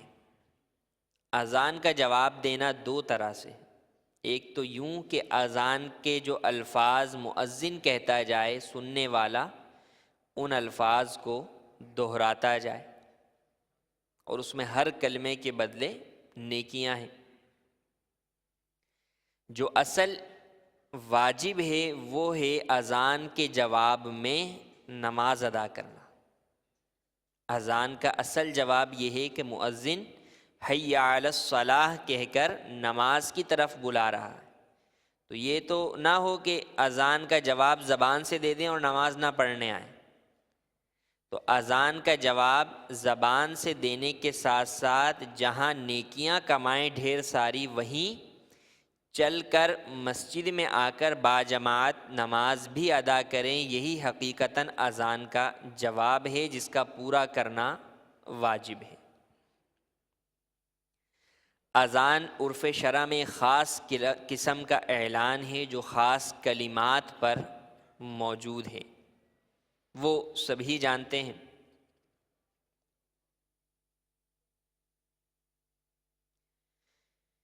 جسے بیان کیا گیا کہ فرض پنجگانہ اور جمعہ کی نمازیں جب مسجد میں جماعت مستحبہ کے ساتھ ادا کی جائیں تو ان کے لیے اذان سنت مؤکدہ ہے۔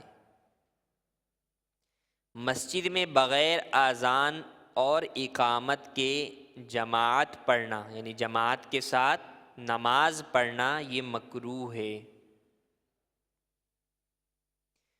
قضا نماز مسجد میں پڑھے تو ہرگز اذان نہ کہے۔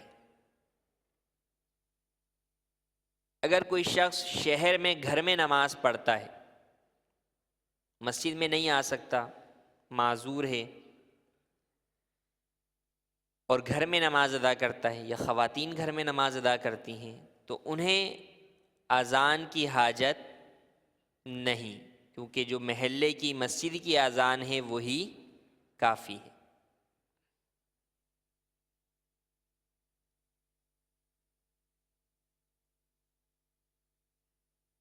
جماعت بھر کی نماز قضا ہو گئی، کسی ایک فرد کی نماز کا قضا ہونا ایک علیحدہ ہے، جسے اس میں بیان فرما دیا کہ قضا نماز مسجد میں پڑھیں گے تو اذان نہیں کہیں گے، لیکن مکمل ایک جماعت کی ہی نماز قضا ہو گئی تو اذان و اقامت سے پڑھیں، اور اگر علیحدہ اکیلے کسی فرد کی نماز قضا ہوئی تو اذان و اقامت کہہ سکتا ہے جبکہ تنہا ہو، ورنہ قضا کا اظہار کرنا مکروہ ہے، گناہ ہے۔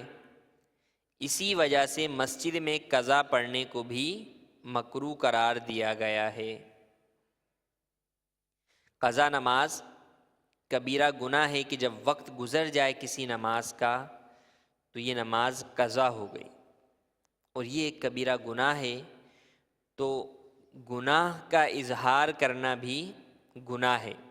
اور اس کے اندر دیکھیں کہ کتنے پیارے جو ہے وہ چیزیں بیان کی گئیں کہ مسجد میں نماز ادا نہ کرے قضا نماز، کہ اس میں دوسروں پر اپنی گناہ کا اظہار ہوگا۔ یوں ہی وتر کی نماز قضا کرے تو اس میں فرمایا کہ دعائے قنوت میں جو ہاتھ اٹھاتا ہے وہ ہاتھ نہ اٹھائے، فقط تکبیر کہہ لے۔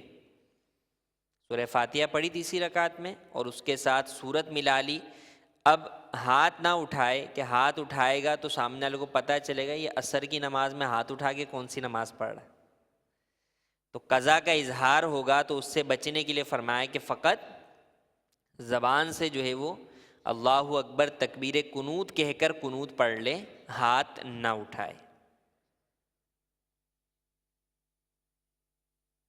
وقت کے اندر اذان ہونا ضروری ہے، اگر وقت سے پہلے اذان کہی گئی تو وہ اذان نہیں ہوئی، اس اذان کو دوبارہ پڑھا جائے گا۔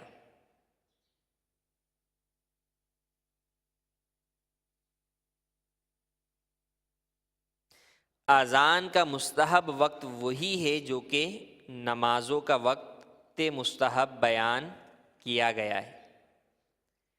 عورتوں کا اذان و اقامت کہنا مکروہ تحریمی ہے، گناہگار ہوں گی۔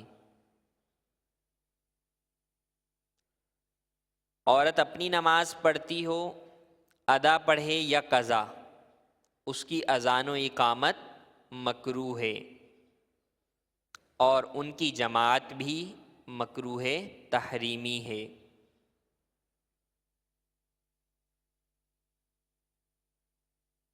خنثی، فاسق، نشے والا اور پاگل اور ناسمجھ بچہ اور جنبی جس پر غسل فرض ہو، اس کی اذان مکروہ ہے۔ اگر یہ اذان دیں گے تو ان کی اذان کا اعادہ کیا جائے گا، اس کو دوبارہ دلوایا جائے گا۔ بچہ ہے لیکن سمجھدار بچہ ہے تو وہ اذان دے سکتا ہے۔ یوں ہی اندھا بھی اذان دے سکتا ہے، جبکہ وہ کسی سے معلوم کر لے کہ بھئی وقت شروع ہو گیا نماز کا، تو پھر اس کے بعد وہ بھی اذان کہہ سکتا ہے، اس کی اذان بھی درست ہے۔ بے وضو اذان کہنا مکروہ ہے۔ جمعے کے دن شہر میں ظہر کی نماز کے لیے اذان کہنا جائز نہیں ہے۔ جمعے کے دن شہر میں ظہر کی نماز کے لیے، یعنی ایسے افراد کہ جن کے اوپر جمعہ واجب جو ہے وہ نہیں ہے، جیسے مسافر ہے، اب مسافروں کا کوئی قافلہ جو ہے وہ کسی شہر سے گزر رہا ہے، تو اب ان نماز پڑھنا چاہ رہے ہیں تو انہیں جو ہے وہ اذان کہنے کی اجازت نہیں ہے۔ اذان کہنے کی جب فضیلتیں سنتے ہیں کہ اذان کہنے پر اتنا ثواب ہے تو ہر کوئی چاہتا ہے کہ میں اذان دوں، لیکن اذان دینے کا اہل کون ہے؟ حقیقت میں اذان دینے کا اہل وہ ہے جو اوقات نماز پہچانتا ہو،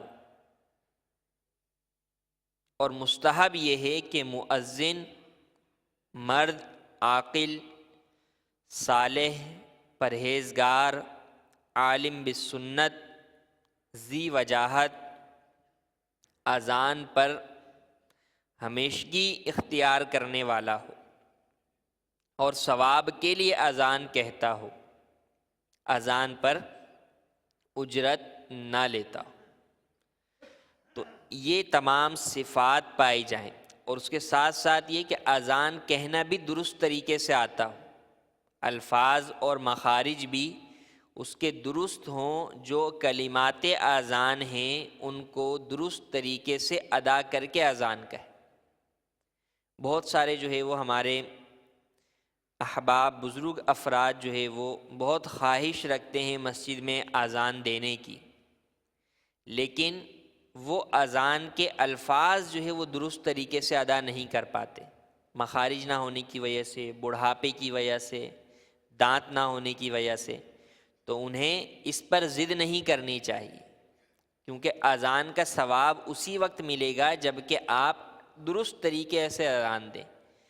غلط طریقے سے اذان دیں گے تو آپ گناہگار ہوں گے۔ تو ایک ثواب پانے کے لیے جو عمل کرنے کی آپ کوشش کر رہے ہیں تو اس میں وہ دیکھیں، وہ جہت دیکھیں کہ اس میں مجھے ثواب کس صورت میں ملے گا۔ اب اس میں یہ ہے کہ بالکل اذان جو ہے وہ دینی چاہیے، تو اب اگر نہیں آتی تو اذان دینا سیکھ لیں۔ ہر مسلمان کو جو ہے وہ اذان دینی آنی چاہیے۔ جیسے کہا کہ مسافر ہے تو اب اسے تو اذان دینی پڑے گی، تو مسافر تو کوئی بھی ہو سکتا ہے، کہیں بھی ہو سکتا ہے، تو اب اس وقت کہاں سے جو ہے وہ لے کر آئیں گے مؤذن صاحب کو ڈھونڈ کر؟ تو خود ہی اذان کے الفاظ معلوم ہونے چاہیے۔ کبھی جو ہے وہ حی علی الصلاۃ کو پہلے کر دیا، حی علی الفلاح کو جو ہے بعد میں کر دیا۔ تو یوں جو ہے وہ ترتیب بھی جبھی ہوگی جب کہ پتہ ہوگا کہ اذان کے الفاظ کیا ہیں۔ اذان جب سنیں تو اس کو جو ہے وہ خاص توجہ کے ساتھ سنیں، اس ساتھ ساتھ الفاظ کے ساتھ اس کا جواب بھی دیتے رہیں، تو پھر انشاءاللہ اذان درست طریقے سے دینا آ جائے گی۔ ایک شخص کو ایک وقت میں 2 مسجدوں میں اذان کہنا مکروہ ہے۔ یہ نہیں کہ اس مسجد میں اذان دی، اب مؤذن صاحب بھاگتے ہوئے گئے دوسری مسجد میں جا کے بھی اذان دے دی، ایسا کرنا مکروہ ہے۔ اگر دوران اذان رک گیا، بھول گیا، یا وضو ٹوٹ گیا اور وضو کرنے چلا گیا تو ان صورتوں میں دوبارہ نئے سرے سے اذان کہی جائے گی، چاہے وہی کہے جس کا جو پہلے اذان دے رہا تھا یا کوئی دوسرا کہے۔ بیٹھ کر اذان کہنا مکروہ ہے۔ اگر بیٹھ کر اذان کہی ہے تو اس کا اعادہ کریں، دوبارہ پڑھیں۔ اذان قبلہ رو کہنی چاہیے۔ اگر قبلہ رو سے ہٹ کر اذان کہی تو بھی مکروہ ہے، اس کا بھی اعادہ کیا جائے گا۔ مؤذن کو حالت اذان میں چلنا بھی مکروہ ہے۔ یوں ہی اذان کے درمیان بات چیت کرنا بھی منع ہے۔ اگر کسی نے کوئی کلام کیا تو اذان دوبارہ کہے۔ اذان کے کلمات میں لحن حرام ہے۔ لحن سے مراد یہ کہ اللہ اکبر میں اللہ کے جو الف ہے، پہلا الف، اس کو جو ہے وہ مد کے ساتھ پڑھنا، جیسے اللہ معاذ اللہ اس طرح پڑھنا، یا اکبر کو اکبر پڑھنا، تو یہ اس طرح پڑھنا یہ لحن کہلاتا ہے، اور کلمات اذان میں لحن حرام ہے۔ یوں ہی کلمات اذان کو موسیقی کے قواعد پر، موسیقی کے انداز میں پڑھنا بھی گناہ ناجائز ہے۔ سنت یہ ہے کہ اذان بلند جگہ کہی جائے کہ پڑوس والوں کو خوب سنائی دے۔ اذان مسجد میں مینارے پر دی جائے یا پھر خارج مسجد دی جائے، عین مسجد میں اذان کہنا مکروہ ہے۔ اذان مسجد کے اندر کہنا مکروہ ہے، یا تو مسجد میں کوئی ایسی جگہ جو کہ ابتدا سے ہی اذان کے لیے بنا دی گئی ہو، فنائے مسجد میں، تو وہاں اذان کہی جائے، یا مینارہ موجود ہے تو وہاں کہی جائے۔ آج کل میناروں پر تو جو ہے وہ نہیں ہوتی، مائک کے ذریعے سے ہوتی ہے، تو اس میں جو خاص کمرہ علیحدہ سے بنا ہوا ہے اور وہ عین مسجد کا حصہ نہ ہو تو وہاں اذان کہی جائے۔ یوں ہی جمعۃ المبارک کے دن جو اذان ثانی خطیب کے سامنے جو ہے وہ کہی جاتی ہے، اس کا بھی مسجد سے باہر ہونا ضروری ہے۔ اگر مسجد سے باہر کوئی ایسی جگہ ہے جو کہ خطیب کے سامنے ہے تو وہاں کہی جائے، تاکہ اذان باہر بھی ہو جائے اور خطیب کے سامنے والی سنت بھی پائی جائے۔ لیکن اگر باہر کوئی ایسی جگہ موجود نہیں ہے جو خطیب کے سامنے ہو تو پھر یہ نہ کیا جائے کہ خطیب کے سامنے کرنے کے لیے مسجد میں اذان کہیں، بلکہ اس صورت میں پھر خطیب کے سامنے والی حصے کو چھوڑ کر جو حصہ مسجد سے باہر ہے، فنائے مسجد وغیرہ میں، وہاں پر اذان کہی جائے۔ اذان کے کلمات ٹھہر ٹھہر کر کہے اگر اذان کے کلمات یا اقامت میں کسی جگہ تقدیم و تاخیر ہو گئی، آگے پیچھے الفاظ ہو گئے، تو اتنے الفاظ کو ہی درست کر لے، سرے سے اعادہ کرنے کی حاجت نہیں۔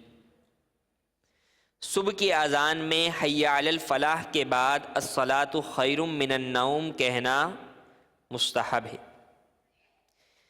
اقامت جو ہے وہ اذان کی طرح ہی ہے، صرف چند باتوں کا فرق ہے کہ اقامت میں حی علی الفلاح کے بعد قد قامت الصلاۃ 2 بار کہیں۔ اقامت میں بھی بآواز بلند اقامت ہونی چاہیے، ہاں اذان کی طرح بلند ہونا ضروری نہیں، فقط اتنی بلند آواز کافی ہے کہ جو لوگ مسجد میں حاضر ہیں ان تک آواز پہنچ جائے۔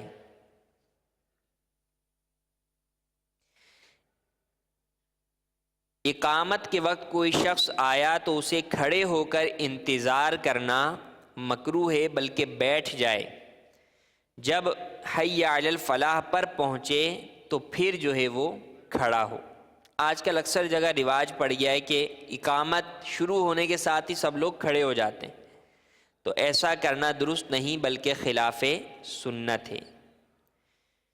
امام وقت تکبیر مسجد میں ہے تو اس صورت کے اندر، جو عمومی ہمارے ہاں صورت ہوتی ہے کہ امام مصلی پر ہوتا ہے یا پیچھے بیٹھا ہوا ہوتا ہے، تو اس صورت کے اندر جب جو ہے وہ اقامت کہنے والا حی علی الفلاح پر پہنچے اس وقت امام اور مقتدی سب کھڑے ہوں، اور اگر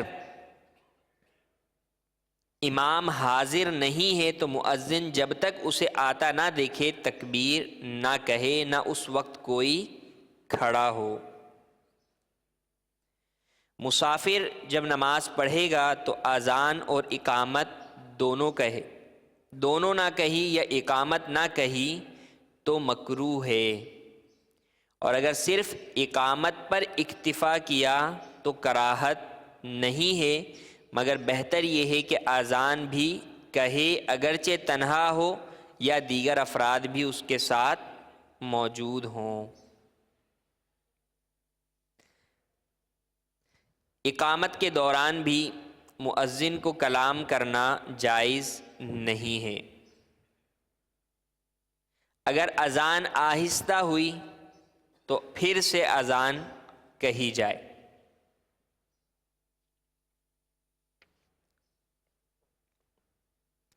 جب اذان ہو تو اتنی دیر کے لیے سلام، کلام، جواب سلام تمام چیزیں موقوف کر دیں، حتیٰ کہ اگر قرآن پاک کی تلاوت بھی کر رہے ہوں تو تلاوت موقوف کر کے اذان غور سے سنیں اور اس کا جواب دیں۔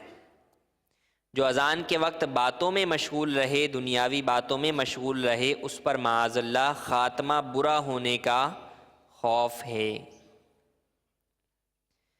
جب مؤذن اشہد ان محمد رسول اللہ کہے تو سننے والا درود شریف پڑھے، اور مستحب ہے کہ انگوٹھوں کو بوسہ دے کر آنکھوں سے لگا لے اور کہے قرۃ عینی بک یا رسول اللہ، اللہم متعنی بالسمع والبصر۔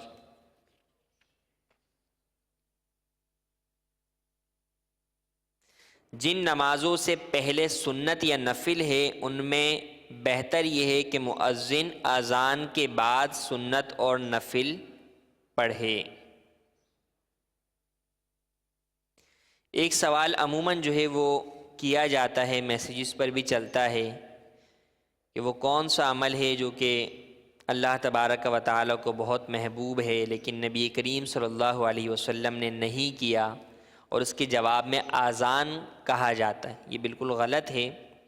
نبی کریم صلی اللہ تعالیٰ علیہ وآلہ وسلم نے اذان دی ہے، چنانچہ ایک سفر کے دوران آپ علیہ السلام نے خود اذان دی اور صحابہ کو نماز پڑھائی، اور اس اذان میں آپ نے اشہد ان محمد رسول اللہ کی جگہ اشہد انی رسول اللہ کے الفاظ کہے۔ یہ تھا مختصر بیان اذان سے متعلق اور اوقات نماز سے متعلق۔ اب جو ہے وہ ہم کبیرہ گناہ جو ہے وہ بیان کرتے ہیں۔ ذخیرہ اندوزی، ذخیرہ اندوزی کرنا یہ گناہ کبیرہ ہے۔ اس کو عربی میں کہتے ہیں احتکار، الف ہا تا کاف الف اور را۔ نبی کریم صلی اللہ تعالیٰ علیہ وآلہ وسلم نے ارشاد فرمایا، جس نے 40 راتوں تک کھانا ذخیرہ کیا وہ اللہ عز و جل سے اور اللہ عز و جل اس سے بری ہے۔ ایک اور حدیث مبارک میں ارشاد مصطفیٰ صلی اللہ علیہ وسلم ہے، مال کو ایک شہر سے دوسرے شہر لے جانے والا مرزوق ہے، یعنی اسے رزق دیا جائے گا، اور ذخیرہ کرنے والا ملعون ہے۔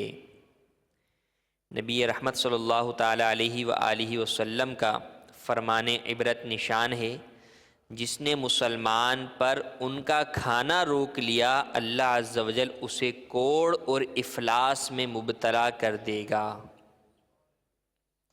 ایک حدیث میں فرمایا، سب سے بڑا ذخیرہ اندوز وہ ہے کہ اگر اللہ عز و جل قیمتیں کم کر دے تو وہ غمگین ہو جاتا ہے، اور قیمتیں زیادہ کر دے تو وہ خوش ہو جاتا ہے۔ ذخیرہ اندوزی کیا ہے؟ گرانی، یعنی جس وقت تنگی ہو لوگوں پر، اس وقت کے زمانے میں، تنگی کے زمانے میں غلہ خرید کر روک لے اور اسے بیچے نہ، اور اس نیت سے روکے رکھے کہ جب لوگ خوب پریشان ہوں گے تو پھر میں بہت زیادہ مہنگا کر کے بیچوں گا۔ یہ حقیقتاً ذخیرہ اندوزی ہے۔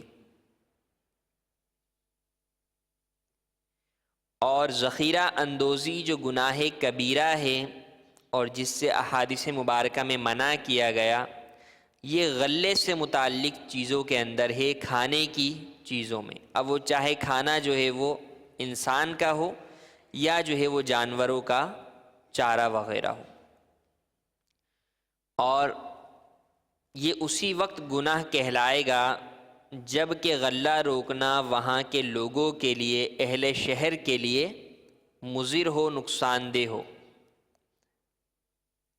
یوں کہ سارا غلہ ہی اس کے ہاتھ میں ہے، اور اب یہ روک لیتا ہے کہ اب اس کے روکنے کی وجہ سے قحط پڑنے کا اندیشہ ہے، تو اس صورت کے اندر یہ شخص گناہگار کہلائے گا۔ اگر جو ہے وہ اپنی زمین کا غلہ روک لیتا ہے اور دیگر جگہوں پر غلہ جو ہے وہ مل رہا ہے، تو اس صورت میں یہ ذخیرہ اندوزی جو کہ گناہ والی ہے اس میں نہیں آئے گا۔ ہاں، اگر یہ شخص قحط کا منتظر ہے، مہنگائی ہونے کا منتظر ہے، تو اس بری نیت کی وجہ سے گناہگار ضرور ہوگا۔ دوسری جگہ سے غلہ خرید کر لایا، اب اگر وہاں سے عموماً یہاں غلہ آتا ہے تو اب اگر یہ اس غلے کو بھی روک کر بیٹھا ہوا ہے تو یہ بھی ذخیرہ اندوزی ہے۔ اور اگر وہاں سے غلہ اس کے شہر میں نہیں آتا، یہ کسی اور جگہ اسپیشل جگہ سے لے کر آیا ہے اور اسے روکتا ہے، تو یہ اس ذخیرہ اندوزی میں تو نہیں آئے گا، لیکن جب دیکھ رہا ہے کہ اہل شہر پریشان ہیں تو اس صورت کے اندر بیچ ڈالنا مستحب ہے۔ یہ ذخیرہ اندوزی ہے کہ غلے کے اندر یہ پائی جاتی ہے، اور اس سے بچنا جو ہے وہ بے حد ضروری ہے۔ اور دوسرا جو کبیرہ گناہ ہے وہ ہے ادا نہ کرنے کی نیت سے قرض لینا۔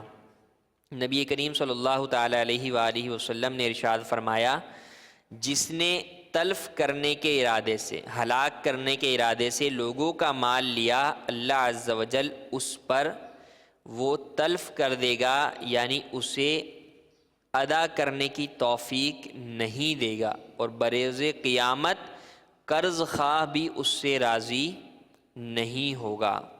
ایک اور حدیث میں ارشاد فرمایا، جس نے ادائیگی کی نیت سے قرض لیا، قیامت کے دن اللہ عز و جل اس کی طرف سے ادا کر دے گا، یعنی قرض خواہ کو راضی کر دے گا۔ اور جس نے ادا نہ کرنے کی ارادے سے قرض لیا اور مر گیا تو اللہ تبارک و تعالیٰ قیامت کے دن اس سے فرمائے گا تو نے یہ گمان کیا کہ میں اپنے بندے کو کسی دوسرے کے حق دبانے کی وجہ سے نہیں پکڑوں گا؟ پھر اس شخص کی نیکیاں لے لی جائیں گی اور اس کی نیکیاں اس کو قرض دینے والے کو دے دی جائیں گی، اور اس کے پاس نیکیاں نہ ہوں تو دوسرے کے گناہ اس کے اوپر ڈال دیے جائیں گے۔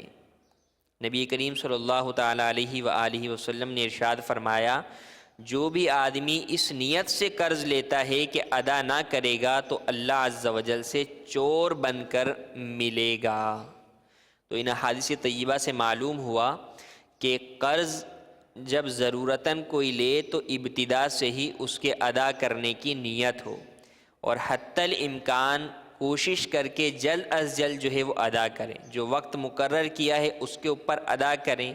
اگر اس سے بھی لیٹ ہوں تو اس صورت میں کم از کم جس سے قرض لیا ہے اس سے مزید مہلت اور اجازت لے لے، اور یہ شخص واقعی تنگ دست ہے، حاجت مند ہے، تو قرض دینے والے کو بھی چاہیے کہ وہ بھی اس کو مہلت دے دے کہ اس کو اس مہلت دینے میں بھی ثواب ملے گا۔ تو یہ ایک بیماری بھی پائی جاتی ہے بعض لوگوں کی کہ قرض تو لے لیتے ہیں لیکن ادا کرنے کا ذہن نہیں ہوتا، تو ادا نہ کرنے کی نیت سے قرض لینے والا کے بارے میں یہ کہا گیا کہ قیامت کے دن رب تعالیٰ سے چور کی حیثیت سے ملے گا۔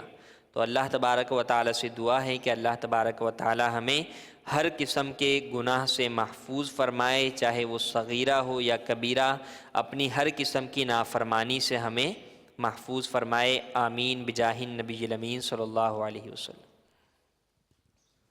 السلام علیکم ورحمۃ اللہ وبرکاتہ۔ وعلیکم السلام ورحمۃ اللہ وبرکاتہ۔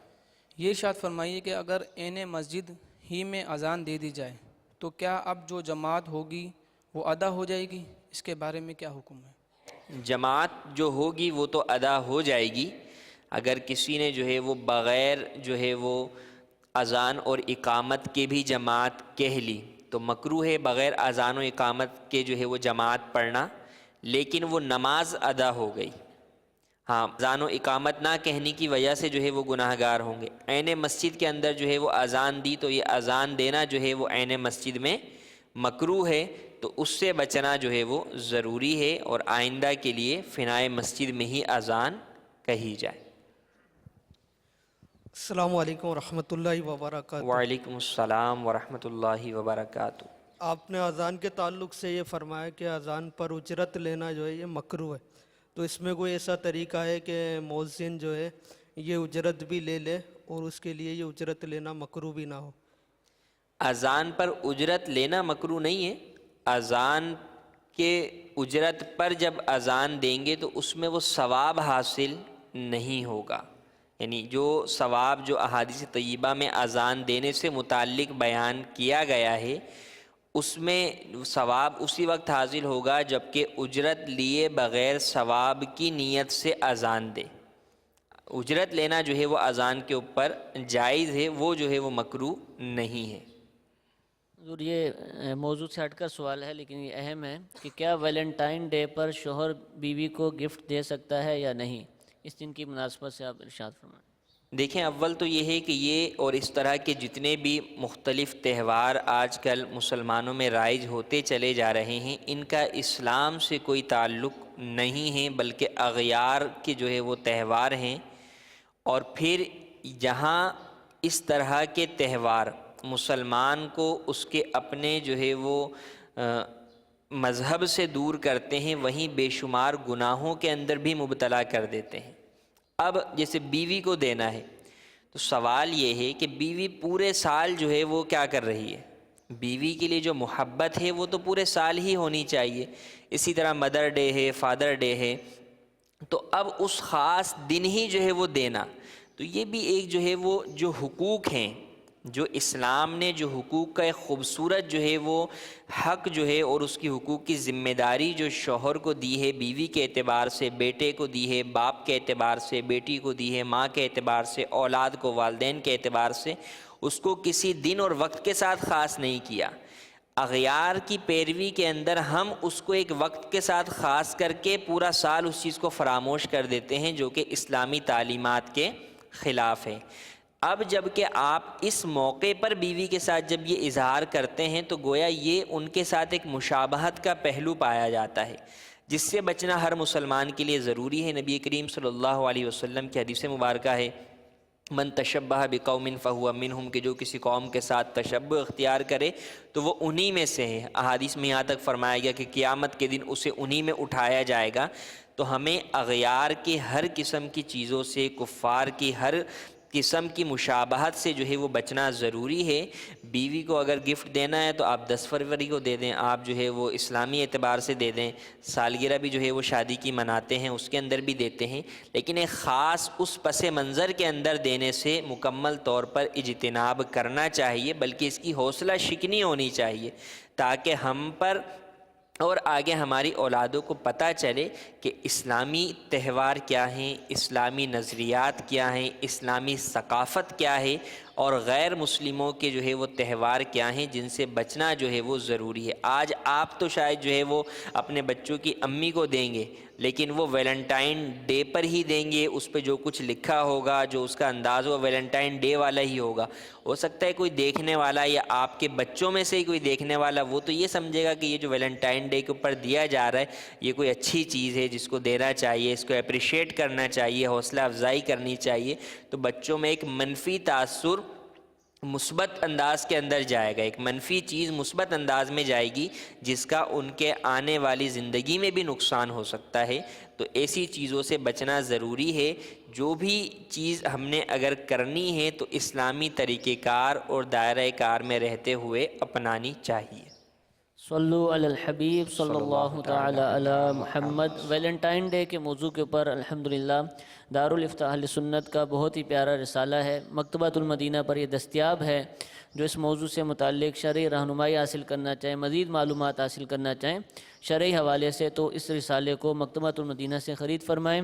صلو علی الحبیب صلی اللہ تعالی علی محمد صلی اللہ علیہ وسلم۔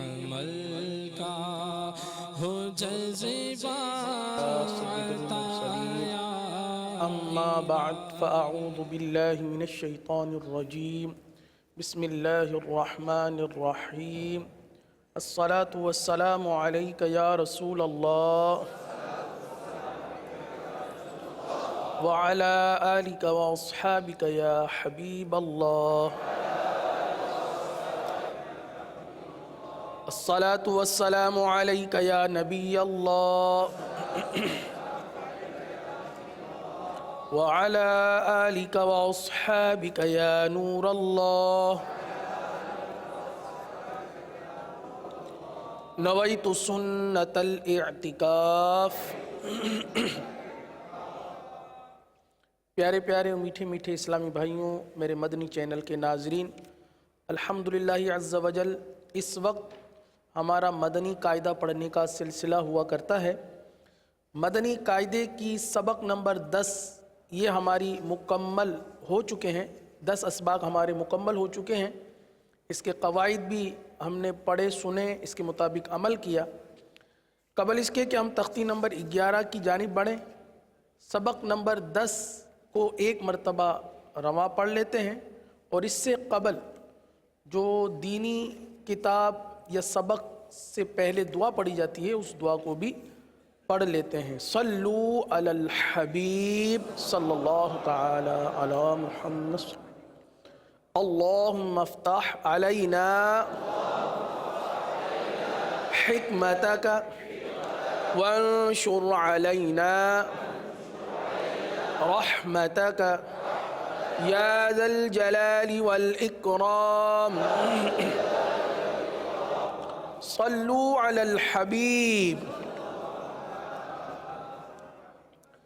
تختی نمبر 10 سبق نمبر 10 مدنی قاعدے کے سبق نمبر 10 کو کھول لیجئے اور قالا پر انگلی رکھ لیجئے۔ اب ہم اس پوری تختی کو رواں سے پڑھیں گے، چونکہ ہجے سے اس تختی کو پڑھ لیا گیا ہے، اور جیسا کہ پہلے بھی عرض کیا گیا تھا کہ تختی نمبر 10 کہ ہر کلمے کی ہجے کروانے کا مقصد یہ تھا کہ قرآن کریم میں کسی بھی پارے، کسی بھی صورت میں اگر کوئی مشکل کلمہ آ جائے اور ہمیں اسے رواں پڑھنا نہ آتا ہو تو ہم اس کی درست حجے کرنے کے اہل ہو جائیں۔ اس لیے ہم نے مکمل تختی نمبر 10 پڑھائی۔ مزید بھی انشاءاللہ آگے جو تختیاں آئیں گی ان میں بھی کلمات کی حجے کروائی جائے گی تاکہ حجے کی مشق اچھی طریقے سے ہماری مضبوط ہو جائے۔ سبق نمبر 10 رواں کے ساتھ۔ قال صراط هذا ذلك كانوا قالوا له سوف قول فيه نوحيه به ليس بين عذابا عذاب پڑھیں گے تو یہ ذال موٹا ہو جائے گا، عذا نہیں پڑھیں گے بلکہ ذال کو باریک پڑھیں گے۔ عذابا متاعا طغى شکورا غفورا داود۔ اچھا اس کلمے میں ذرا غور کیجئے کہ غلطی اس طرح سے ہو جاتی ہے کہ اودا پڑھ لیا جاتا ہے، داوودا کے بجائے واو الٹا پیش وو کے بجائے حمزہ الٹا پیش او پڑھ دیا جاتا ہے، کیونکہ ہماری مادری زبان میں ہم اگر کسی کا نام داود ہے تو ہم کہتے ہیں داؤد، تو چونکہ وہ زبان پر چڑھا ہوا ہے۔ اب جب قرآن کریم پڑھتے ہیں تو پھر خدا نہ خواستہ ہمارے منہ سے داؤد نکل جائے، داؤد نہیں ہے، داود، واو الٹا پیش وو ہے۔ داود خوف یوم قیل حیل، ہا کو واضح کرتے ہوئے حیل، رسولہ الیہ علیہ صوابا مآبا صلاة زکاة رسول محفوظ۔ آخر میں لا ہے، لا حرف لا پر پڑھا جاتا ہے۔ محفوظ مقامہ ختامہ۔ اب اس کلمے کے آغاز میں خا پر پڑھا جاتا ہے، پر پڑھیں گے ختامہ لوح حول دین بشیر قومہ ہدینا بیننا زاہدین راکعون عیسیٰ موسیٰ صدوری۔ دیکھیں یہاں صدوری کی آواز آئی ہے، صوت پہ پیش پڑھا جائے گا سو، تو سو کی آواز نکلے گی صدوری۔ آوا قولا قوما میقاتا منیرا شیئا ہارون سلیمان شہود قعود ودود یومئذ۔ ہاں اس کلمے میں حمزہ ہے، حمزہ کو واضح کریں گے۔ یومئذ موعدہ کریم وکیل نورہ ارأیت افرأیت موعظۃ۔ وا حرف وا کو پر پڑھیں گے موعظۃ موضوعۃ موعودۃ سمیع عزیز یدیہ حیث غیب غیب سماوات کلمات لشیء قریش بآیاتنا مہادا عالم کتاب سلام اوذینا اوتینا اوحینا نوحیہا.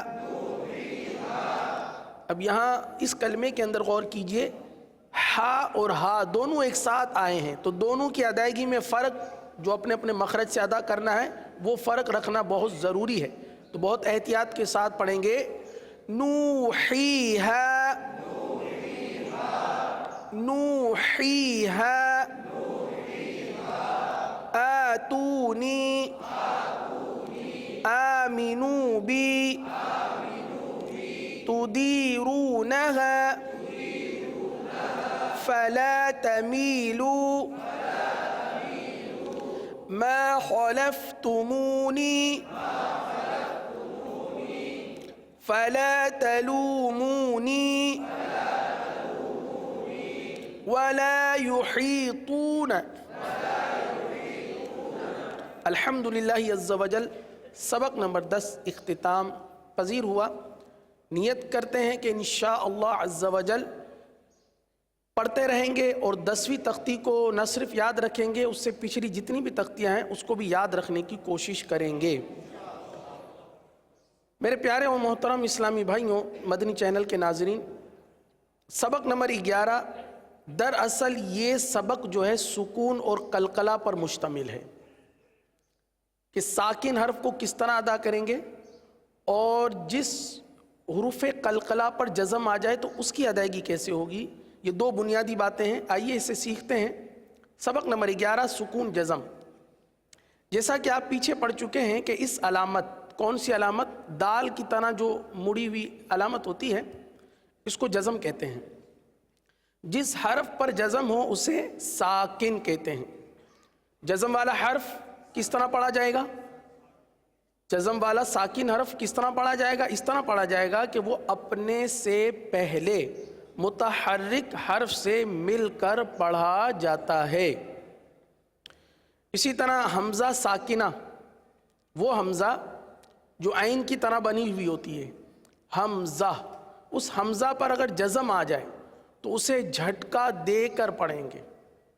حمزہ پر جزم آ جائے تو جھٹکا دے کر پڑھیں گے. جیسے حمزہ، حمزہ زبر ا، یہ جھٹکا ہے. صحیح ہے. آگے حروف قلقلہ کے بارے میں کہ حروف قلقلہ 5 ہیں. قاف، طا، با، جیم، دال. ان کا مجموعہ بھی لکھا گیا ہے کیونکہ اگر کسی کو یہ 5 حروف یاد نہ رہیں تو آسانی کے لیے مجموعہ دے دیا گیا کہ آپ اس کا مجموعہ یاد کر لیں. مجموعہ ہے قطب جدن، یہ اس کا مجموعہ ہے قطب جدن. ایک مرتبہ دوہرا لیجئے، قطب جدن. اب مدنی منع ہوتے ہیں نا، ان کو جب یاد کروانے کا سلسلہ ہوتا ہے تو اسی طرح مجموعہ یاد کروا دیتے ہیں. تو مجموعہ یاد ہونے سے کیا ہوتا ہے کہ تمام حروف یاد ہو جاتے ہیں، تو وہ دہراتے ہیں اسی طرح قطب جدن. تو ہم بھی دہرا لیں گے تو انشاءاللہ یاد ہو جائے گا. اب یہ حروف قلقلہ تو ہم نے سنے کہ 5 ہیں. یہ حروف قلقلہ تو ہماری سمجھ میں آ گئے، لیکن قلقلہ سمجھ میں نہیں آیا کہ قلقلہ کسے کہتے ہیں. تو قلقلہ کے معنی جنبش اور حرکت کے ہیں. قلقلہ کے معنی ہے جنبش اور حرکت، یعنی ان حروف کے ادا کرتے وقت مخرج میں جنبش ہو، جنبش سی ہو، جس کی وجہ سے آواز لوٹتی ہوئی نکلے، جس کی وجہ سے آواز لوٹتی ہوئی نکلے. مثال کے طور پر اس کو یوں لے لیجئے کہ آپ نے ایک گیند کو دیوار پر پھینکا اور وہ دیوار سے پلٹ کر جب واپس آتا ہے، یہ اس کا پلٹنا قلقلہ کی کیفیت بھی کچھ ایسی ہی ہوتی ہے، جیسے اب، اج، اد، اقو، اتو، صحیح نا، یہ آواز کا جنبش ہو کر پلٹنا، جنبش اور حرکت یہ قلقلہ کے خاص بانے ہیں، صحیح نا. جب اس کی ادائیگی ہوتی ہے تو مخرج میں جنبش ہی ہوتی ہے، جنبش ہی ہوتی ہے، حرکت سی ہوتی ہے، جس کی وجہ سے آواز لوٹتی ہوئی آتی ہے، جیسے اب، اد، اتو، اقو، تو یہ قلقلہ ہے. جب حروف قلقلہ ساکن ہو تو ان میں قلقلہ خوب ظاہر ہوگا، صحیح ہے. آئیے اب اس سبق کو پڑھتے ہیں، بہت ہی آسان سبق ہے، قلقلہ کی بالخصوص ہمیں پریکٹس کرنی ہے. آئیے پڑھتے ہیں. بسم اللہ الرحمن الرحیم.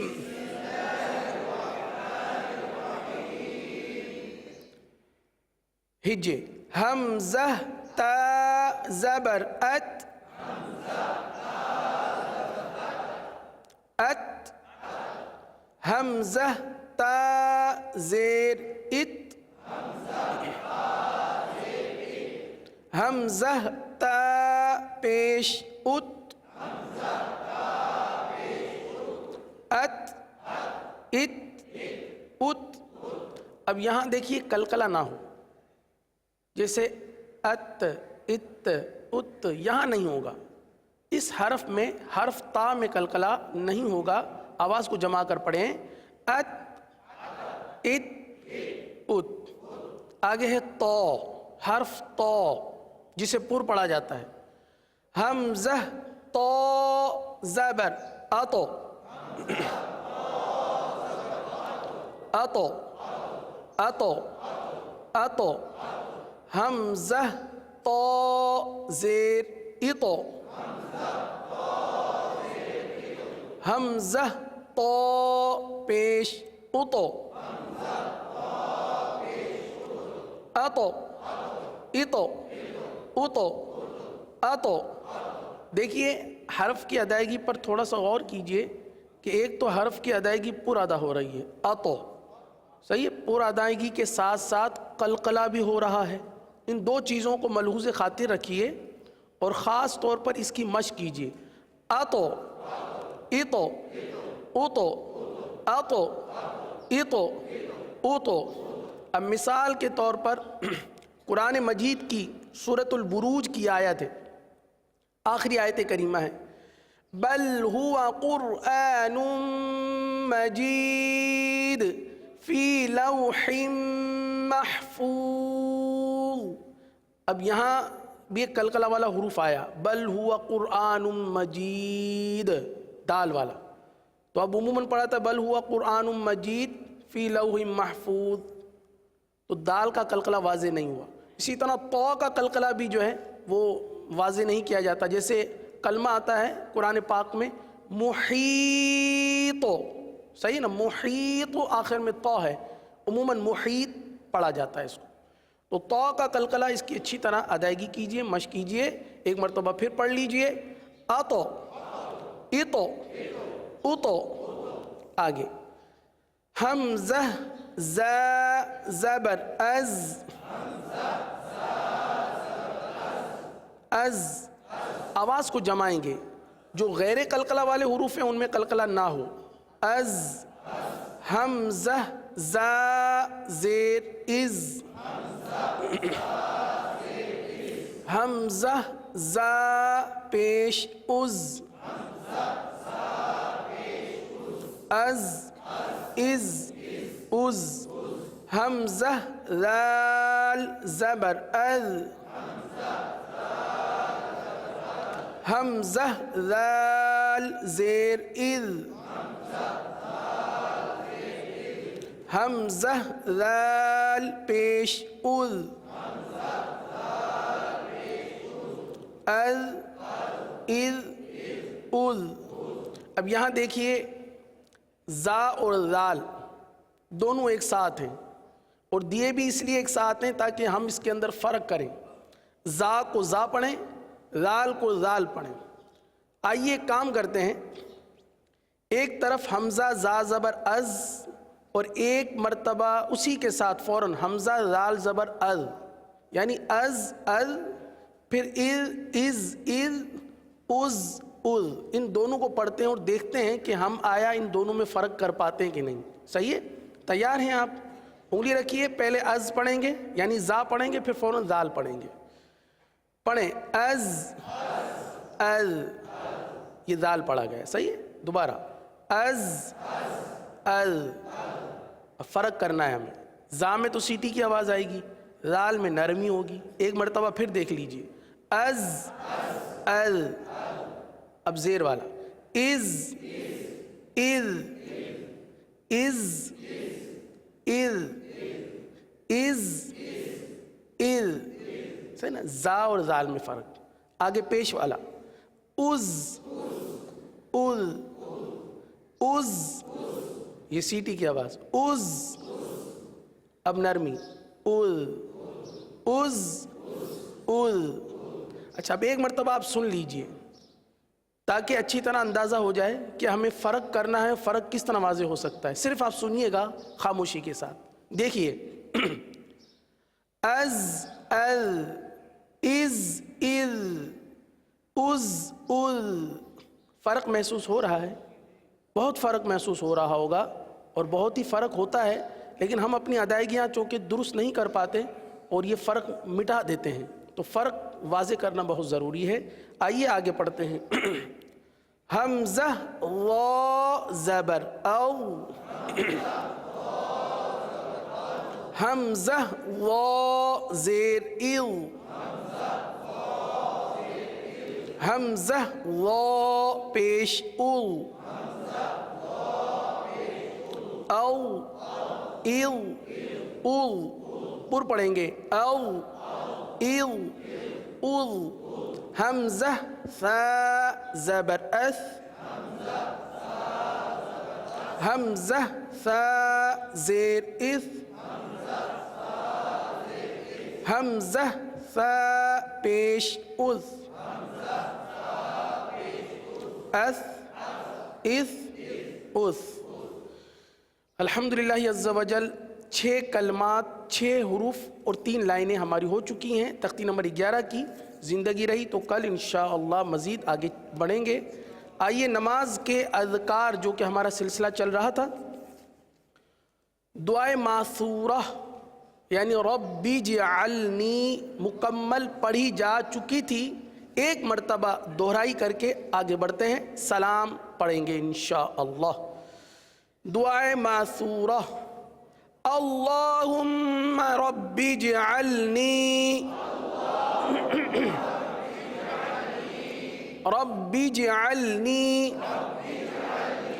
دیکھیے جیم پر قلقلہ ہوگا، جیم ساکن ہے، جیم پر قلقلہ کریں گے. اللہم رب اجعلنی. اچھا ایک ضروری وضاحت اور توجہ جو کہ پہلے بھی عرض کی گئی تھی کہ بعض پڑھتے ہیں ربی جعلنی، پڑھتے ہیں جعلنی، تو جعلنی نہیں ہے، اس پر غور کیجئے گا. با جیم زیر بی جی پڑھیں گے. با جیم زیر کیا پڑھیں گے؟ اگر سارے مل کر بلند آواز سے پڑھ لیں اس کو، با جیم زیر بی جی. ماشاء اللہ. اب اسی طرح ہمیشہ پڑھنے کی کوشش کرنی ہے. اللہم رب اجعلنی مقیم الصلاة ومن ذریتی ربنا وتقبل دعاء. اب چونکہ یہ دعا قرآنی دعا ہے، دعا کے یہ قرآن مجید میں بھی موجود ہے، تو اب یہاں پر دیکھیے دعا میں مد ہے، شاید آپ کو نظر آ رہا ہوگا وتقبل دعا. تو کیا اس مد کو وقف میں چھوڑ دیں گے؟ نہیں، وقف میں نہیں چھوڑا جائے گا. اس کو اس طرح پڑھا جائے گا دعا، اور آخر میں حمزہ ہے. حمزہ ساکینہ پر کیا ہوتا ہے ابھی ہم نے پڑھا ہے. حمزہ ساکنہ پر کیا کرتے ہیں؟ جھٹکا دیتے ہیں. کیا دیتے ہیں؟ وقف میں حمزہ تو باقی ہے اور وقف کی وجہ سے ساکن ہو گیا, تو حمزہ ساکن ہو گیا تو جھٹکا دیں گے. اور کس طرح پڑھیں گے غور سے سنیے. دعاء ربنا وتقبل دعاء.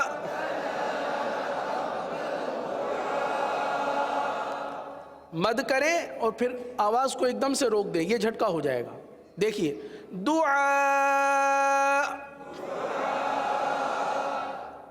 ربنا اغفر لی ولوالدي وللمؤمنين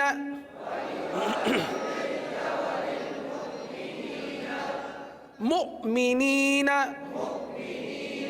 اچھا اس طرح بھی بعض اوقات ادائیگی ہو جاتی ہے, جیسے میم کاف پیش مک پڑھتے ہیں نا, تو وہ اس طرح ادائیگی ہو جاتی ہے مؤمنین.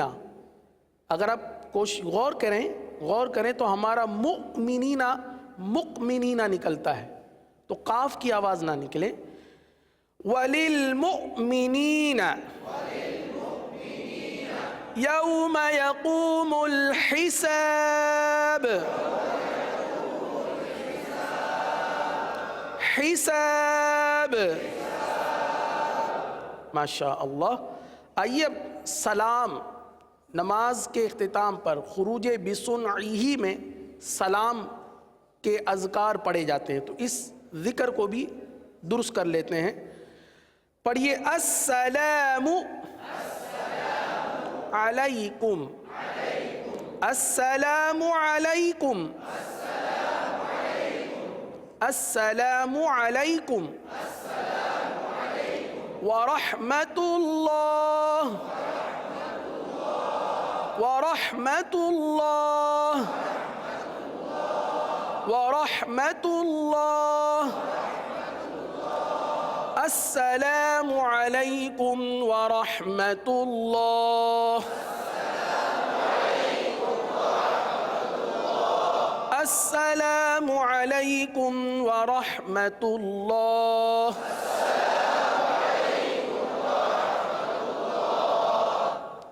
اسی طرح تلفظ کی ادائیگی کی درستی کا بھی سلسلہ ہوا کرتا ہے. آج ہم الحمدللہ کی ادائیگی کرنی ہے. عموماً کوئی ہم سے حال احوال پوچھتا ہے, ہم کہتے ہیں الحمدللہ, لیکن اگر غور کریں تو ہمارے منہ سے نکلتا ہے الحمدللہ الحمدللہ. ہا بھی حذف ہو جاتا ہے اور اللہ کا لام بھی حذف ہو جاتا ہے. الحمدللہ الحمدللہ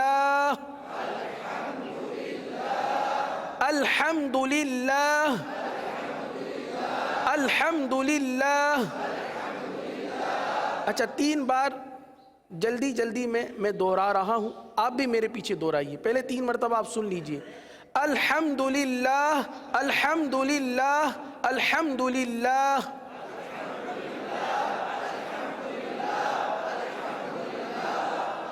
ماشاء اللہ. اللہ عز و جل سے دعا ہے کہ اللہ تعالی ہمیں درست پڑھنے کی توفیق عطا فرمائے. آمین. بجاہ النبی الامین صلی اللہ تعالی علیہ وسلم. اختتام کی دعا پڑھ لیجئے. الصلاۃ والسلام علیک یا رسول اللہ. سبحانک اللہم وبحمدک اشہد ان لا الہ الا انت استغفرک واتوب الیک. سبحانک اللہم وبحمدک اشہد ان لا الہ الا انت استغفرک واتوب الیک. سبحانک اللہم